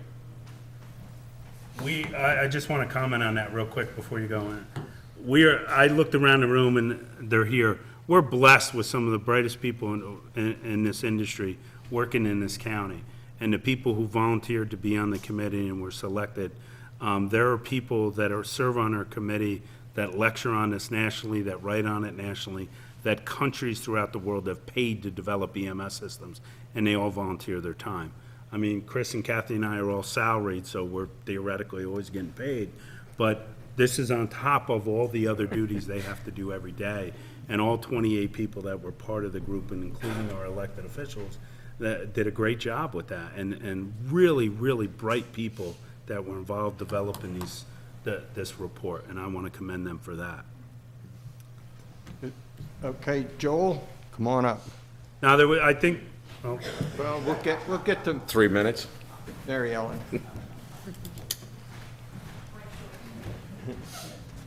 Just two questions, I guess, mostly. Joel Tyner, County Legislator, Browns Pond Road, proud resident within the West Clinton Fire District. I love the ECFD too. I guess the question would be for Steve and Todd and everybody there. What more could county government do to help get you more volunteers or keep the ones you have? And the second question is my stepfather passed away in 1999. The rescue squad came out. It was not their fault. My mom is 75. She had the EMS work with her even just this morning in Millbrook. The community paramedicine thing that I'd never even heard that phrase before. So the two questions would be: what more could the county do? Could I, as a county legislator, do to get more volunteers here in Clinton? And the second question is how can I help bring community paramedicine to Clinton and Dutchess County, because that sounds like something I should be working on. you answered can I talk about community? You answer the first part and I'll talk about community impact. Can I ask a question first? How many people live in West Clinton? Do you know? Just around 2,000 people? Around 2,000. And how many members do you have? Just give me. Ballpark, 45, 45. 47. How many EMTs do you have? Less than a handful. So, and how many? So, and how many people live in East Clinton? Guess. The rest of it. 2,000 to 2,300? About the same number? Yeah. So the reason why I asked that is just And we curious. have about a dozen. Yeah, about a dozen. So, and I have 7,000 people living in my community, and I have about 30 to 40 volunteers. It sounds like you guys are doing a lot better than I am. Even. So just to think about that and understanding the demographics of your community and stuff like that. Who lived in your communities? What's the ages of these people? What are their time commitments available to you? Those are things that the county could help these agencies understand. How many people live in my community that are 30 years old that have the time to give to me? Whereas having somebody over the age of 70, not to disparage anybody, a person over 70 doesn't belong being an interior firefighter. I think there's a limit there that you could expect a 70-year-old person to commit to. Same thing when you have people under the age of 18. They can't be interior firefighters. So you need to understand your communities to see what you're attacking, and that's something that the county can help with, getting them that information, who lives in those communities. And that information should be readily available. I'm sorry. No, that's fine. I think to attract people, we as a fire department have to be intentional. We have to be open. I think, and you highlighted in the report, there are certain recruitment and retention programs that are available. That do help absolutely with retention. There's no question in my mind. Recruitment, it's really tough to get people to consider devoting 220 hours to taking a course, okay, and they don't even know what's on the other side, okay? So we've actually modified some of the bylaws in our department to be more open to probational members who really don't have any skills, but just people we can put in an observational role so they can before they decide to commit that time, they can know what it is that they might be getting into, okay? We've sent flyers out. We are attracting a few new members who are making absolutely significant contributions, but you can't rest on your laurels. You can't stop. You have to be intentional in continuing that effort. Joel, where did Joel go? It wasn't the same. Like I alluded to when I was speaking about the challenges and our findings, our demographics affect that. I'm not so sure what the county per se can do. There are resources, New York State Fire Chiefs Association, FASNY. There's organizations that support that, and the district demographics are going to affect that. I alluded to earlier, I'm inactive at the moment, but I belong to Roosevelt. We have the Culinary Institute. We pull students from that to be members. We have multi-generational families, But see, that's one thing here in the town of Clinton. We don't have a big, Pool we're rural. There's hardly any businesses here. I mean, we don't have a central school system to draw from. Roosevelt's got, Hyde Park, Millbrook, Pine Plains. We don't have a central point. It's hard here in the town of Clinton. Which is part of what I was getting to with having that information. Yeah. I mean, maybe there's a disproportionate number of that 2,000 people that live in East Clinton that been living here their entire life, and they're just not going to volunteer, so understanding that may help a bit. So when you're looking to find volunteers, that's something to get. And I think Chris and Steve brought up valid points, that if you're going to do recruitment, it's got to be targeted. You got to know your audience. If you want to sell, laundry detergent, you don't go to a bunch of bachelor pads and sell them laundry detergent. They're not going to buy a lot of it. But identify your demographics. There are programs at the state level, the regional level. The county has supported them in the past, and blanket open recruitments aren't very effective. The Fire Association of the State of New York does a thing every year, every weekend, and a lot of fire departments don't even host the open houses because the attendance is so poor. So I think identifying who your target demographic is and then doing a targeted recruitment perspective would be the way to go. But it's challenging, because I'll give you an example. Here's some of the things you're up against besides the hours. I want you to volunteer to do a job that statistically is going to shorten your life by 10 years. Okay, number one, if you're in emergency services, your lifespan is going to be 10 years less than your next door neighbor who's not. If I'd have known that, I'd have quit a long time ago. Yeah. They don't put that on a recruitment poster, trust me, but that's a fact. Yeah, that's a fact. You're going to expose, and Steve said it, and I choked up. We get exposed to horrible things that we'll never mention again, that are tucked away. I can assure you, for the five of us sitting up here tonight, are tucked away in our mind, and we hope never come out. we're exposed to greater potential for violence, you know, with the people we interact with, greater potential to get killed in the line of duty than almost any other one of, you know, very few professions outnumber us. So it's a challenge from that perspective, the liability that's associated with it. Those are all some of the things that we're up against. Can Legislator Turner, can our office help support them in that? Absolutely, in their recruitment, but I would highly recommend what Chris and Steve said. Really, let's identify a target demographic and do something specific to that. Does that answer those questions? And then community paramedicine. I'll tell you a little bit joke about that. There are programs all over the country. There's a pilot right now in Dutchess County, and it's done through Vassar Hospital and one of the commercial ambulance services. It's primarily in the city of Poughkeepsie and the town of Poughkeepsie, and it's primarily designed to keep people from being readmitted to the hospital. It's not, they don't respond in place of an ambulance. They respond almost like, Kathy, correct me if I'm wrong, from a home care perspective once somebody is discharged to keep them from re-entering the hospital admission. The joke is, if you've seen across the country, and it exists across the country, one community paramedicine program, you've seen one community paramedicine program. They're all different, and one of the biggest challenges associated with it is funding it, because a lot of insurances don't pay for it. The program that I think is a pilot with Vassar right now, their parent, HealthQuest, is paying for it, right? I believe that's how it's being done. But I think that's something that you'll see in the future, and one of the recommendations the task force makes to look at. But that would come through the Citizens Advisory Committee. Okay, Mary Ellen, we didn't forget you. I almost forgot what I was going to say. Oh, dream up something. Mary Ellen Cookingham. I live on Cookingham Drive. I'm captain of West Clinton Rescue Squad, and oddly enough, the same 27 years that Steve has been with East Clinton.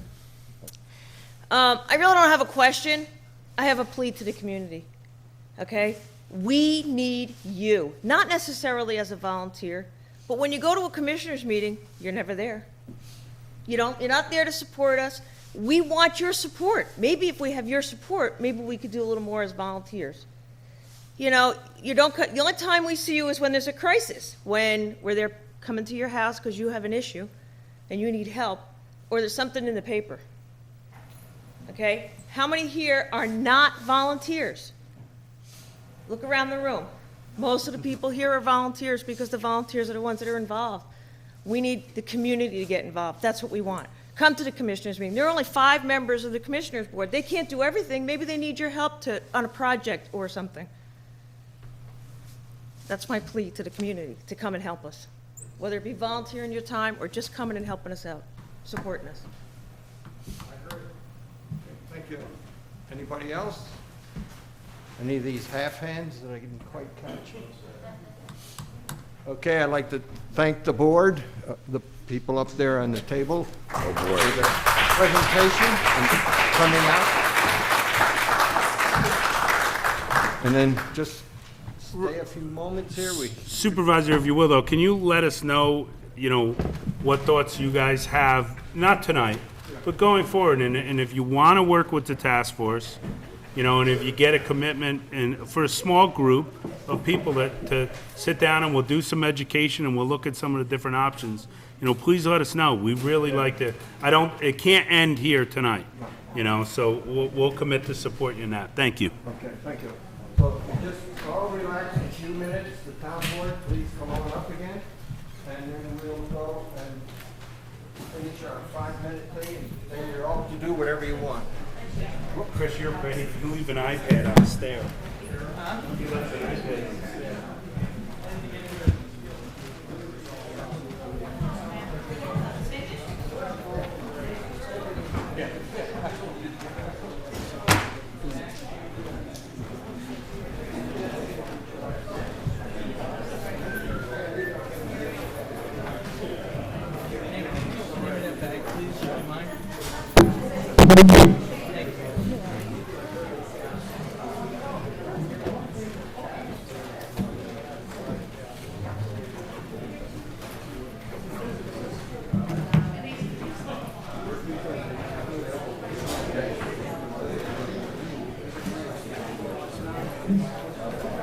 Elliot?